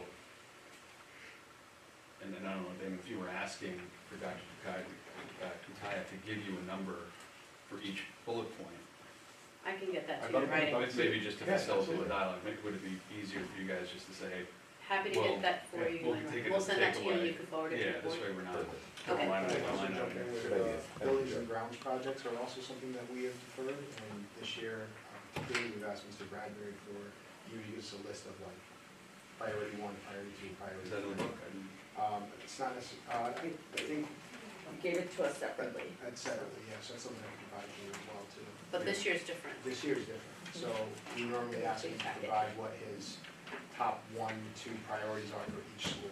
This year, we asked for a level 0 priority, which is items that are absolute need based on safety, security, to keep our schools safe. So he had to take his list of top 10, which I'm sure he has top 1,000 for every school, narrow it down to the top 10, and then we've asked him to even further prioritize it by things that are an absolute must need, like a level 0. So I would provide that to you as well. Yeah, that'd be great, thank you. So buildings, grounds, those are all things that are in deferred category as well. Before we move off this conversation, one of the deferred initiatives that kind of stood out to me is the professional learning line item. There was a cut I saw of about a little short of $108,000. Could you just give some color around that? How is that going to affect our teachers' ability to execute? If I have Mr. Algieri answer, he might go on for a long time. Because we talk about this line item a lot. So, Mr. Algieri, all yours. Yes. We have had to just, in terms of, there's multiple layers to it. First of all, as Dr. Kataya said, every year we start with 0, and we build our PL budget based on needs, new initiatives, new curriculum, and that's allowed us to be able to pull back on some things that we haven't necessarily needed to move forward.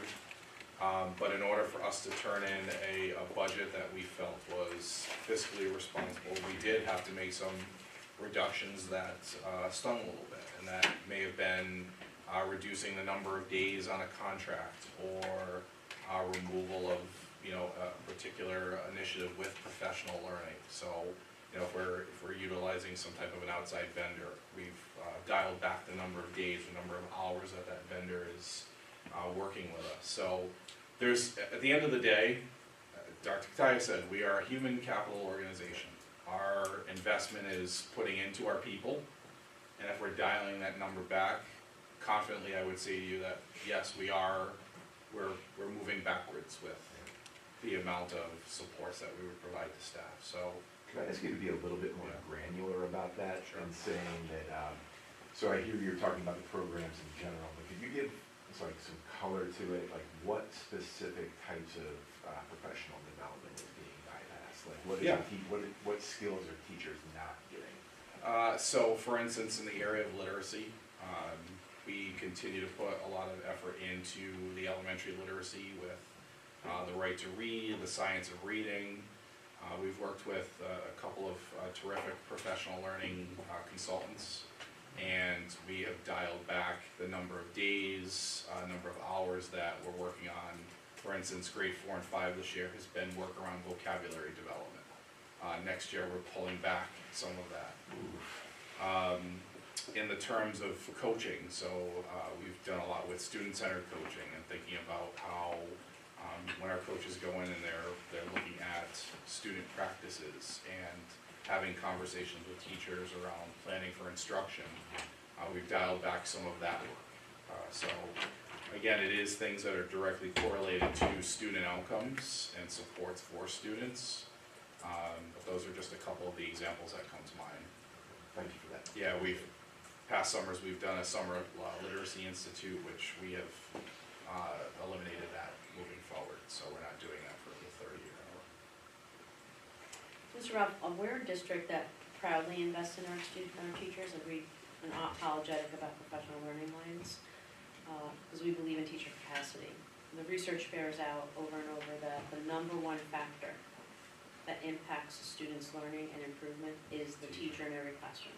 So, if that's the number one factor that we can influence, then professional learning is the number one way to influence that, to continue to invest in our adults.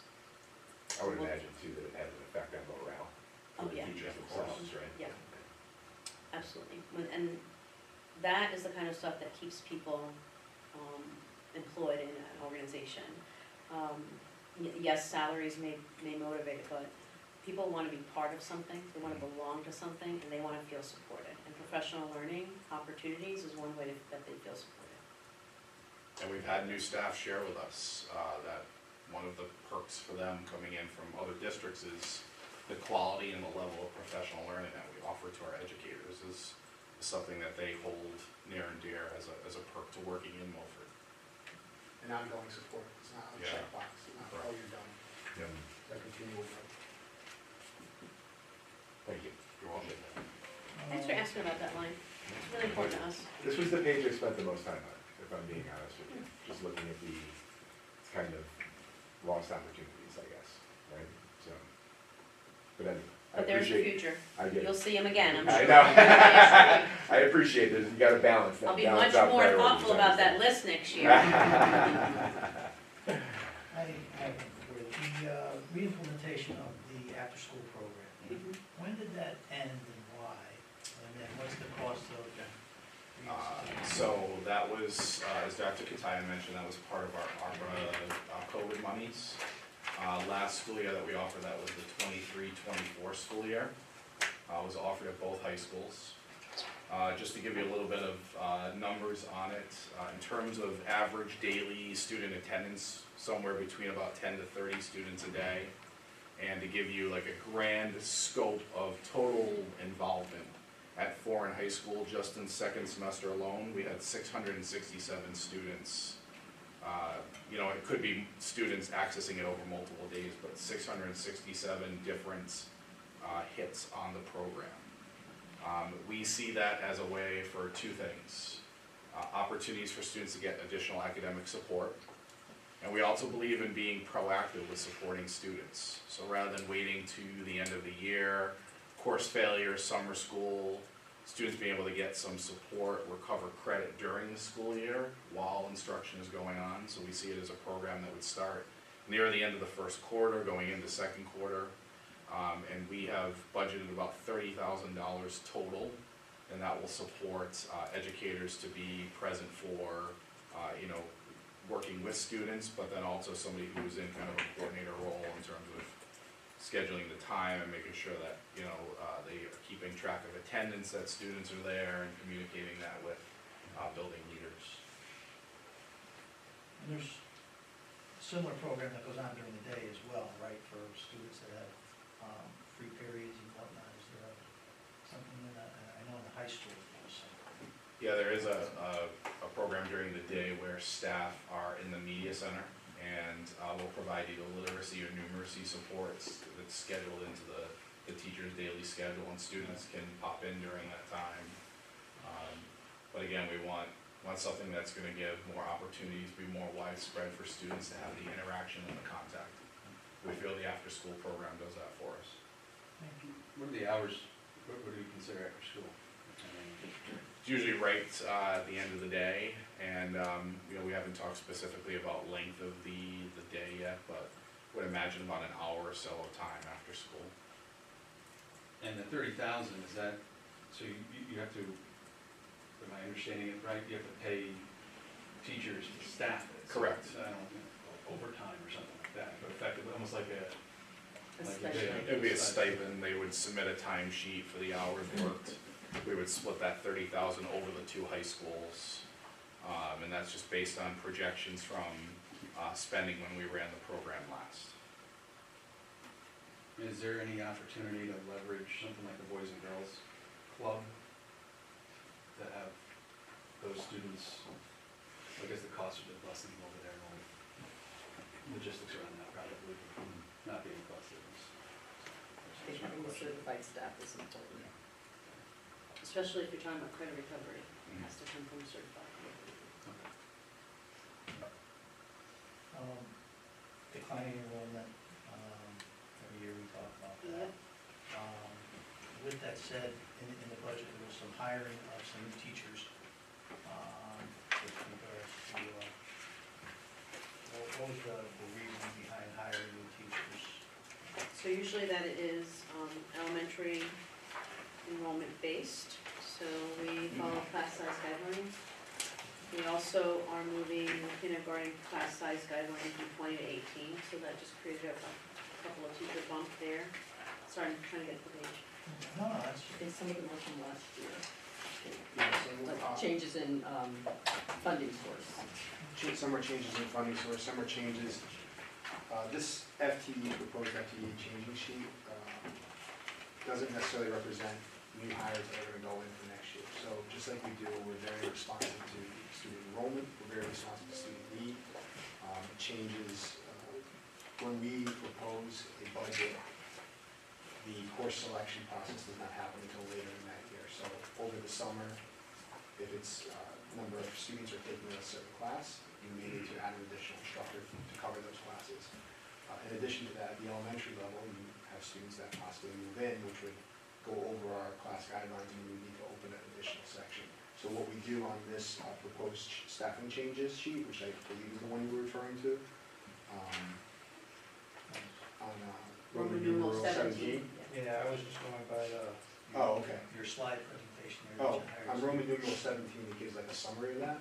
So what that does is it's our accounting of updating the accurate number of staff that we actually have in the system. So some of those changes may have already occurred at the beginning of this 25-26 school year, and some of them are actual additions or reductions for the upcoming 26-27 school year.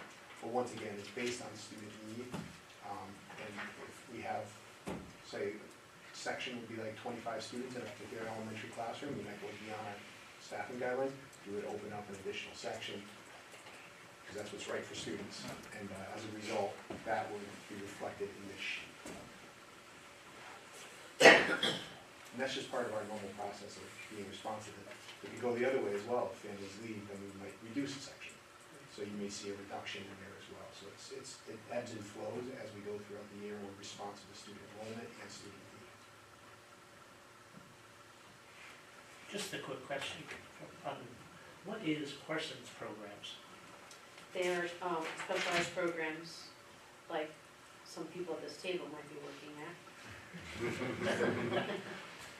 Okay, what's a Parsons program? We're just gonna start, right? The Parsons Perks is one of them, right? So it's perfect. It's students with special needs that are outside of the high school age, and they are located, based in Parsons. And so our teachers are here, and they may not be here all day, but they may be out at work sites or at another high school. They're homeschooled, not homeschooled, but this is their home base. Gotcha. Was it a trick question? The line right above that, just because we're on this page, the academy. I know what that is. Thank goodness. 35 actual, 22 projected. That number always increases, so the projection is always low, and the number that's in here actual, so October numbers are always lower. So as the year goes on, we enroll more students into the program. I think last I checked in January, there were 41 students. There may be more. I think I remember talking about this last year, it was like 119 is the max capacity. At one time, when I first got here, we had, I think, around 80 students. That's the largest number I've seen in my time. There's 3 different programs that would operate out of the academy, so that's what we talked about last year. There's the high school, right, the high school program, and then There's a specialized program Specialized. for students with special needs, but then there's also the PM program, that addresses students who may be in expulsion or need a little extra time for credit recovery. So that enrollment will be included is not necessarily included in this number. So this number is primarily our day kids. And it underrepresents the actual enrollment because it's a grab. That's an October 1st day, number. I think last couple of years, there's been a graduating class of 20, 22. which is, has been, is large. Larger than we've had in past years for the senior graduating class. Because I know we talked about this a little bit last year. Are we able to, or is it in the book somewhere, articulate the cost to run the academy? Like the all-in cost, administrative, teachers, utility? Yeah, I think last year we did run through this. So when you look at this program, whether this program existed at the actual academy, whether it existed in a different school, fundamentally, I think, the numbers look as a low impact, but also it's not counting for the impact of this actual program. So this program is a high impact program, and it's something that our students need. Those teachers would be needed to instruct those students wherever we place that program. When you look at the actual utility costs, gas, electric, all those things, they are relatively, and I don't have the numbers with me, but we did run numbers like that last year. It was very minor. I guess quote me, but I think it was something in the. Can we get it for you? We can get it for you. Yeah. It was low, and it wasn't a large cost, so. So if you were to staff, pick I up the think, is- program and put it like in a wing of a high school, You still need. you'd that. still have those costs, and FTEs are the highest cost. So you would be left with facility savings. You'd still need an administrator to run it, you'd save on a secretary probably. So it would primarily be mostly operational. So there's some tuck-in savings, but not a one-for-one. And I would propose that you could possibly end up with either one, a higher dropout rate, or two, more costs in outplacement students. So you may end up increasing your costs in the area of tuition because kids are leaving comprehensive high school for a reason. And this provides a true alternative option. If a child is having difficulty in one of our high schools and we say, hey, we have this alternative option and it's in this hallway, I'm not sure that that is an answer that could be a lifeline for them. Hence, we're still committed to providing them an education. We'd likely go through a process of outplacing that child. And potentially, I'm doing a lot of guessing here, there's a potential of our costs increasing. Yeah, that makes sense. What's driving that tuition increase now, that we're seeing? Higher rates of students with special needs, mental health, So there's an increase in the number of autism. children with Yeah. special needs. That rate is increasing nationally. I We're remember- right at the Connecticut state, we're about 17.1%. 0.3. 17.4, yeah.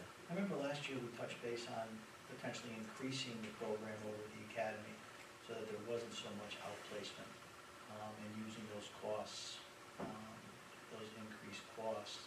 Has there been any consideration about that? So, yes, so we are considering increasing program period. I'm not sure about specifically at the academy.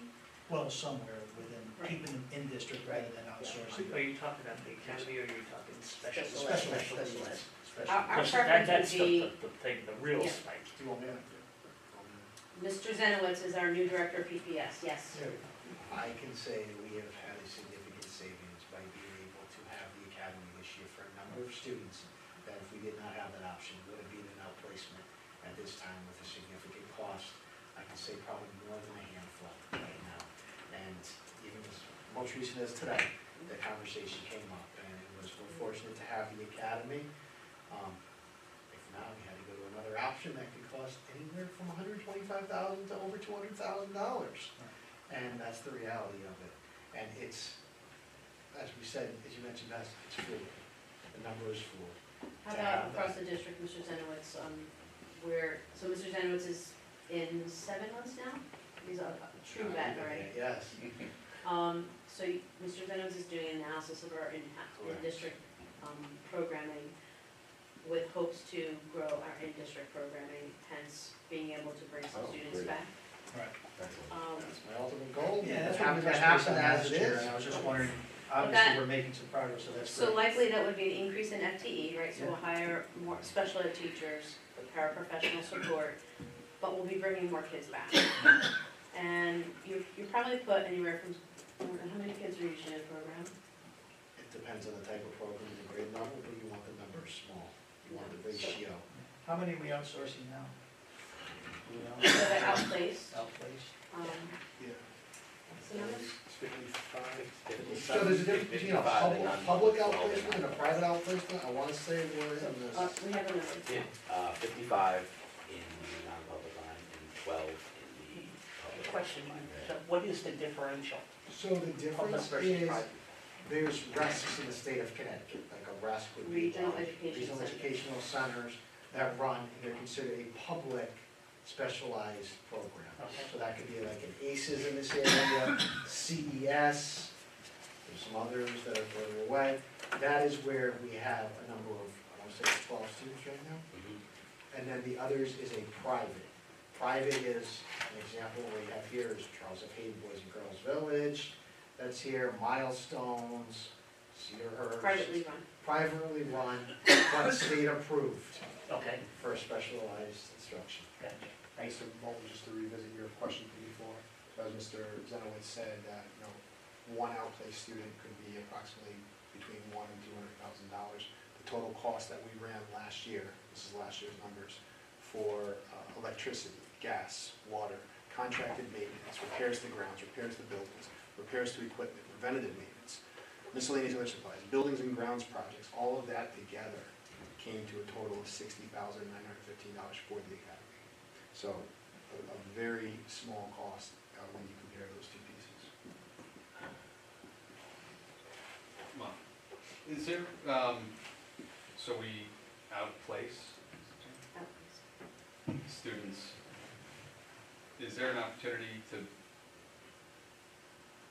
in-place, like, in That's other what words? he's, yeah, That's that's. what I'm- That's what we're talking about. I So- was understanding what. Well, or even, not necessarily our own citizens, but like surrounding towns, to be able to say, hey, we have this program built up to a function level where We we are, can charge. we are cautiously engaging in that dialogue internally, but there are a lot of things that come with that.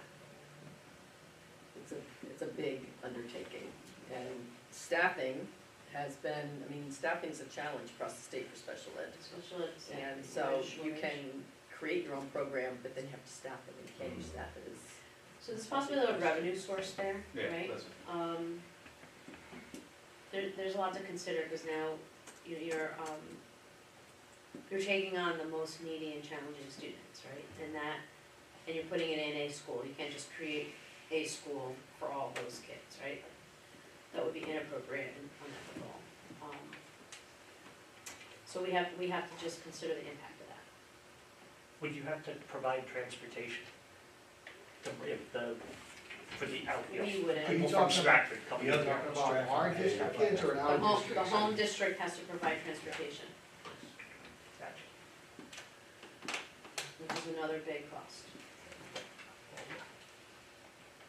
I think the state is realizing that those costs are unregulated. And I think, their first step is usually to put together a task force, which they are. Well, last year, didn't Governor Lamont veto like a $40 million bill to help support special ed? I thought that we had talked about that. They put an additional 40 million into the pot of money for the excess cost grant. Oh, they did? They Yes. put- They funded it. And that is still in And that- place for this current year And as that well. resulted in how much for us? 300,000? 300, about $300,000, yes. Not bad. We'll take it. Absolutely. just speaking about transportation, I know last year the bus contract was a hot topic. Where in the budget, so last year we had what was it, like a $1.4 million one-time charge, or was that a phase-in? So that was a one-time, First first year. of a new contract. We're actually, this year, it's on page Roman numeral 14. We actually have a decrease in that account this year, about 6%, just under 6%. So, 6.8%. yeah, so one of the things that we did was we found some efficiencies and we eliminated a couple buses needed, just based on looking at our routes, looking at our bus stops, looking at location of students. So we were able to eliminate 2 bus runs and actually found a savings in that account. What Well, I Roman noticed that, Roman numeral 14? it's funny, because I noticed last year we had 4,097 students, page 28. But this is my note from last year, 4,097 students via full-size buses. This year it's down to 3,700, so we had 300 fewer, almost 400 fewer students that we're providing transportation for. He's comparing it to Seems last off. year's Yeah. number. I'm looking at last year. Well, Yeah. it's literally the exact same sentence, just a different number. Last year we had 4,097 students we provided busing for. This year it's 3,700. That feels off. If there's, if I could double check. those Yeah, numbers, man. it just, it's What is this year's page number? 28, and last year would have been 26. 5,000 series. We have a couple things to get back to you on, so we'll add that. And where were you, Sean, explaining the, On Roman numeral, page 14?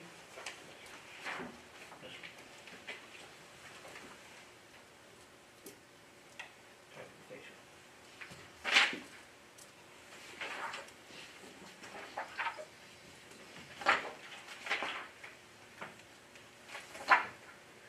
okay, so I'm looking really at page 25, the transportation number, the total. And I guess in my head, I would have expected to see a bump of about $1.4 million. We have special ed in there on page 25. Yeah, Are you Well, looking so at that the is bottom not- line, the very bottom line? or- Yeah. I'm looking at the bottom line. I'm trying to just reconcile where that 1.4 million is illustrated in the budget. So, and really it would be for 25, 26 adopted, like in my simple head, I would have thought that on page 25 under total, I would have seen 1.4 million added to this. So the 1.4 million was the first year bump in the contract. It was a higher bump the first year because it was a new And the contract. second Yeah. year So was then what? now, Second year years was 4%. 2 and 4, it's small, a smaller bump. It's a Right, single but year. then So it that doesn't go to was zero. added to the accepted budget, so you bounce it off of a higher, Right, but it doesn't go from 1.4 increase to 0 increase, it goes, what was the percentage So in the we first year, had, it was 20%? 19.75% on the first year, and then for the following 4 years, it's a 4% increase each one of the successive years. So it's 1.4 spread over those And years. that's for the top Or line. 1.4 is year one. 19.75% increase year one, which is the year that we are in right now. For this upcoming year, it's a 4% increase on our rates. The following year, a 4% increase. Next year, 4% increase off of the previous year. 4% So increase. it's a 4-year each year. contract. Right, right. 5-year. Each I 5-year guess I'm contract. just not reconciling And that's just for regular ed. the 20%. Well, regular, and I'm, again, maybe I'm looking at the wrong spot, and someone just needs to shake me up here. But page 25, regular, the top line number there, 2.6 million. Then we adopted 3 million, and this year we're going down to 2.8. Like, did we create did we create so many efficiencies that have absorbed that $1.4 million one-time charge? No. So the efficiencies we created offset that cost, reduced it by, I think it was like, I'll get you the number, it was like, I think 300,000 or so of a reduction. So I think what you're looking at is expended versus adopted there. Yeah. So that 24-25 is actual expended dollar amount. Maybe I'll go back and look at the proposed last year and just see if that, maybe that's where I'm missing that. So what's your question, so we can better? I'm just trying to, I'm not seeing that 1.4 Okay. in the mix here. and it just could be my own lack of The thing is, knowledge of exactly where the accounting is, I'm just not seeing it. I'm sure it's in here, I'm just not. So it's not all in that regular ed line. So when we think of transportation that Durham provides, it's not all in that one regular ed line. It also comes in some of these other lines below. So you're looking at Trumbull ROAG as well, Bridgeport Aquaculture, field trips, some of our internal special ed transportation, athletics. So when you're thinking of that 1.4, it's not tied to that 5,100 account specifically. It's spread throughout many accounts within the 5,000 series. But not special ed. For some internal special ed, it But is. not external or the. Not external, not the. So why wouldn't it tie down at that total number at the bottom then? Like if it's spread throughout different 5,100, field trips. Because like, total by both. special ed aid and van driver that if it's in there, doesn't come into play, right? 5109, 5111 is not part of that. Supplies aren't part of that. Gasoline is not part of that. Yeah.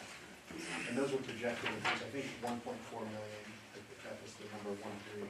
That also anticipated special ed costs in there as well too, which are things that we've gone out to bid for over the summertime, so those may have come in at a lower, just to your point. Some of those special ed bids may have come in at lower, but those are not tied to the Durham itself. Yeah, and I don't want to slow down progress here, so maybe I can try to better articulate the question and pose it to you guys, because I'm just not seeing, in my mind, I would have seen 1.4 million higher, like a spike in here somewhere. Sure. And it's almost the opposite, so that's, and again, I could just be missing it. So I'll try to articulate my question better and email it to you as well, so we can move on. Great. Same thing. Are you trying to get the same thing? So I'm not, that's No, I was trying to find the 1.4, but I was looking at it for the total. what I was looking at. I wasn't looking at it just at 5,100, I was trying to figure out where that 1.4 was spread out through all the accounts there. We could be crazy to get that. Yeah, we'll be crazy to go. Good company. So only down the count, that's just as crazy to go. All right, so that'll be a follow-up. Thank you, sorry. I'm still Absolutely. bogging things down. And that's a 5-year contract, Correct. with last year's 24, 25 was the first year. This year, 25, 26, like 0. So you guys are gonna check on why there was such a differential between last year's, we got over 4,000, Yes. this year 3,700.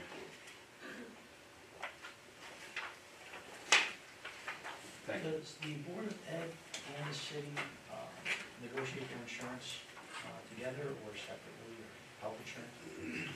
Together. They do it all together? Yeah. Oh.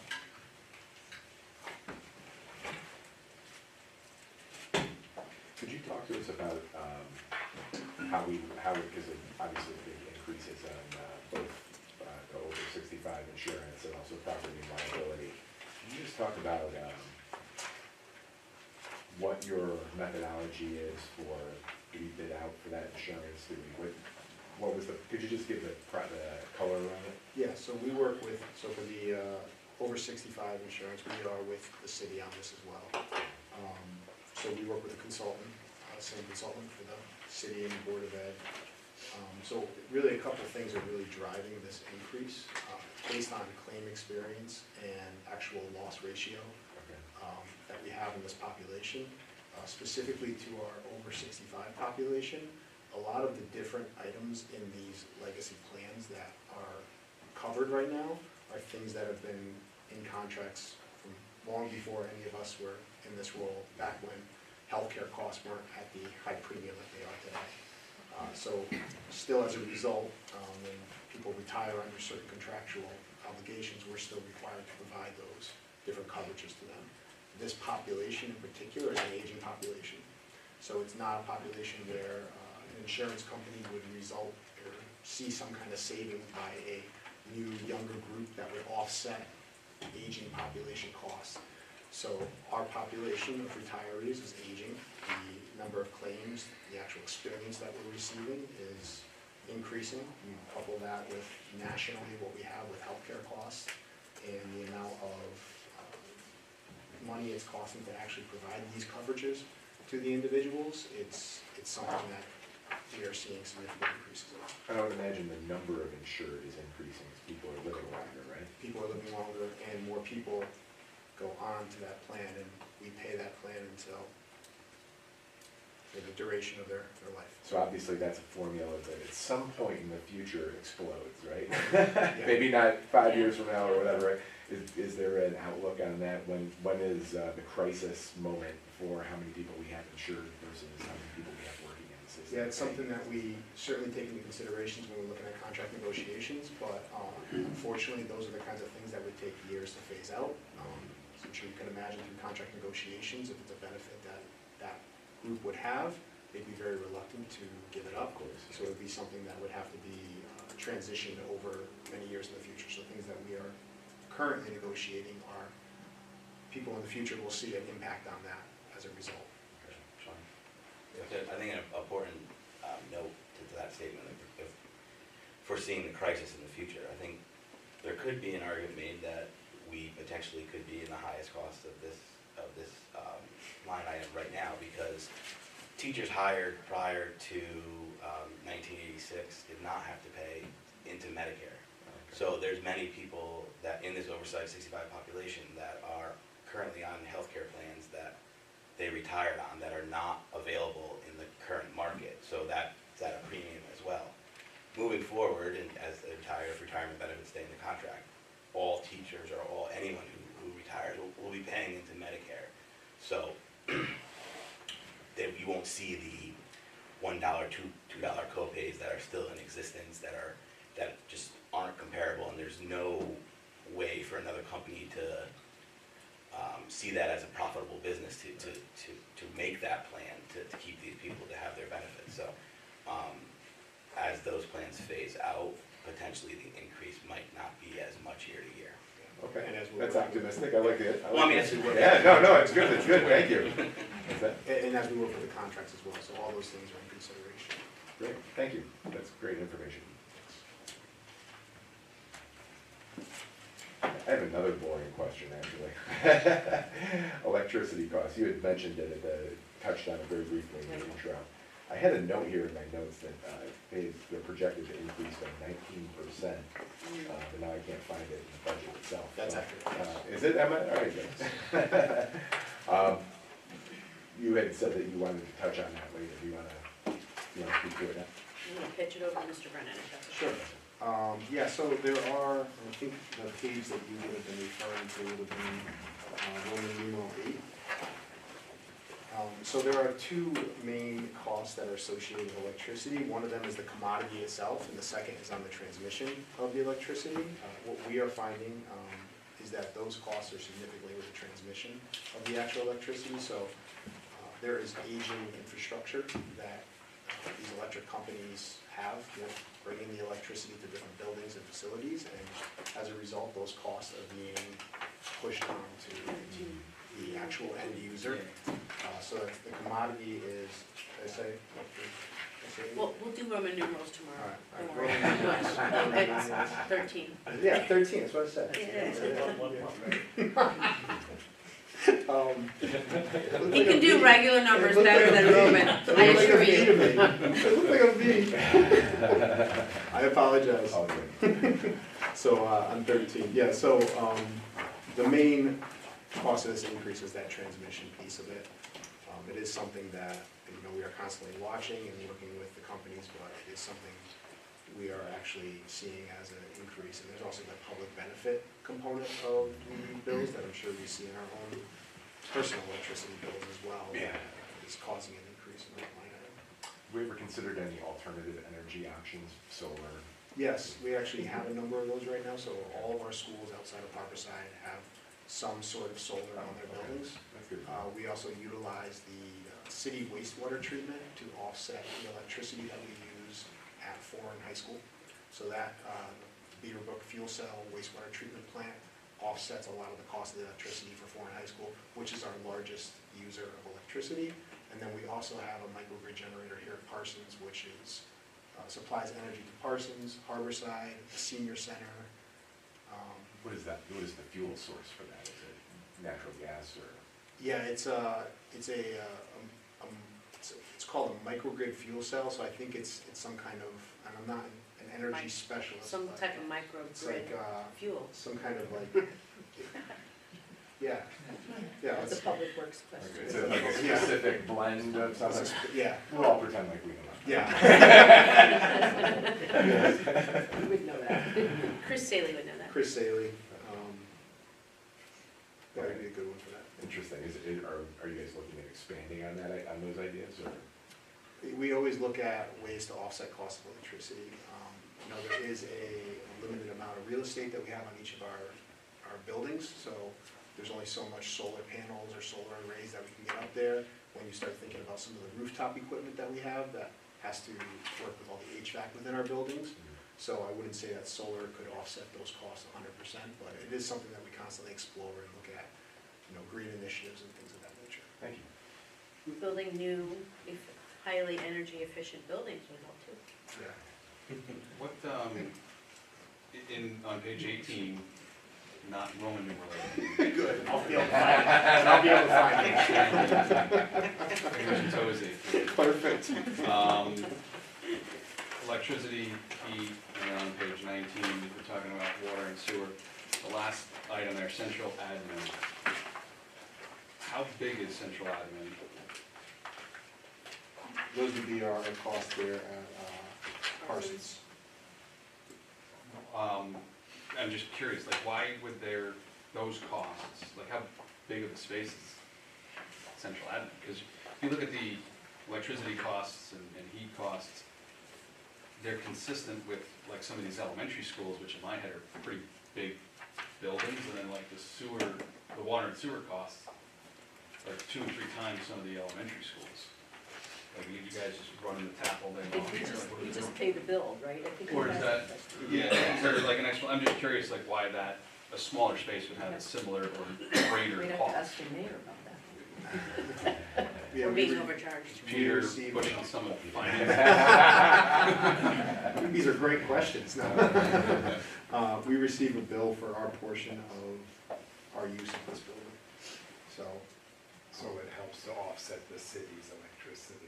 Alright, so you guys just aren't keeping it real warm or real cold We wish I don't think we we have no have control when it's over it. 150 degrees in here, so. Song. the window open. Let all that heat out.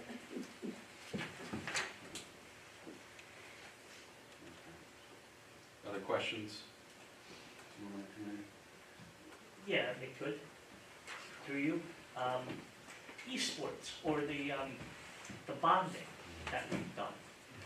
$2 million last year for esports. There's 1 gonna be, million. what's that? 1 million. Thought it was 2. not one, 2 million in total though, wasn't it? nope, one Just million. 1 million? 1,500,000 each school. Yes. Oh, okay. There was only 1? Okay. Okay.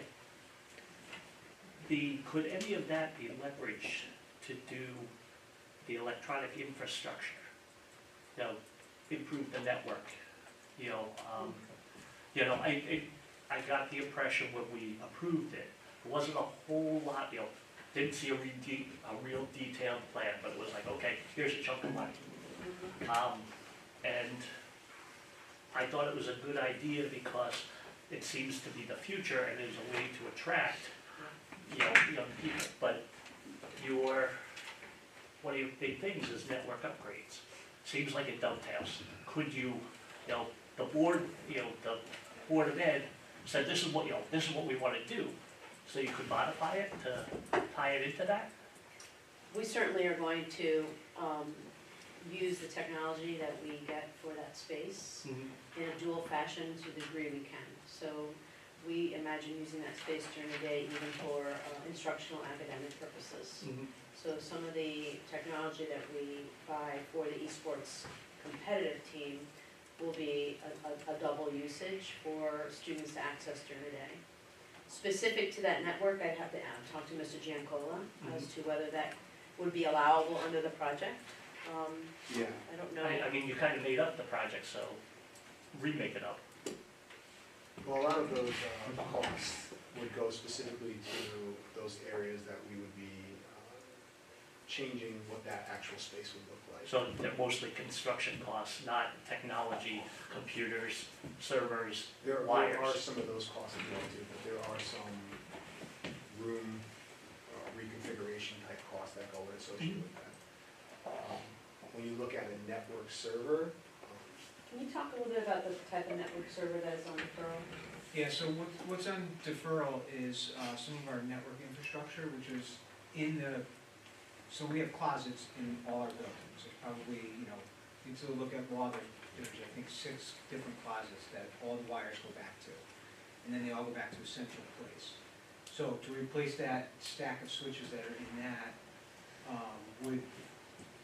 that's where you'd be doing that. If the esports arena happens to be in that area, maybe we can, rerun some of the wires. But remember, the internet's around here, we put this infrastructure in place probably 30 years ago. Even before I started. So some of those wires are 30 years old, and you just can't get the speed that you can now over those wires. So that's the upgrade to the network, replace the wires. Correct. So it wouldn't, if you're gonna have an esports thing, don't you need those wires anyway? We would upgrade those wires for that particular area of the building. With that money. With that money. But what's being deferred, is it particularly law and foreign specific, or is it other schools? It's all of our schools. It's not just law and foreign, it's also, So to answer your question though, Mr. Arnold, if the upgrades are specific to law and foreign, then there would be the possibility of utilizing that money to upgrade those networks. That would be a fair use of that money. We also don't want to misrepresent to the community, you approved money for 2 schools, and now we're gonna use it at Orchard Hills. So Gotcha. I think as appropriate at those 2 high schools, then the answer would be yes. Okay. Yeah. I like Thank that. you. Any other questions from anybody on the board here? All right, hearing none, I just want to thank everybody for their time. Thank you for indulging the committee. Recognize the fact that you guys live in schools. You guys spend an enormous amount of time and energy in these budgets, and to a large extent, we're just trying to understand everything. So thanks for understanding the questions and for the follow-ups here. And thank you for your time. We'll get answers to you, and you could then disseminate. Yes, that'd be great. Thank you. So I'll entertain a motion to recess till Monday, 23rd. Motion to recess till Monday the 23rd. Gotta say something tonight. Lauren, welcome to the meeting. Spoke a lot. They asked all my questions. We will reconvene at 5:30 for a regular scheduled meeting, and we'll roll right into our budget deliberations. Thank you, everybody. Have a great night. Thank you. Nice to see you all.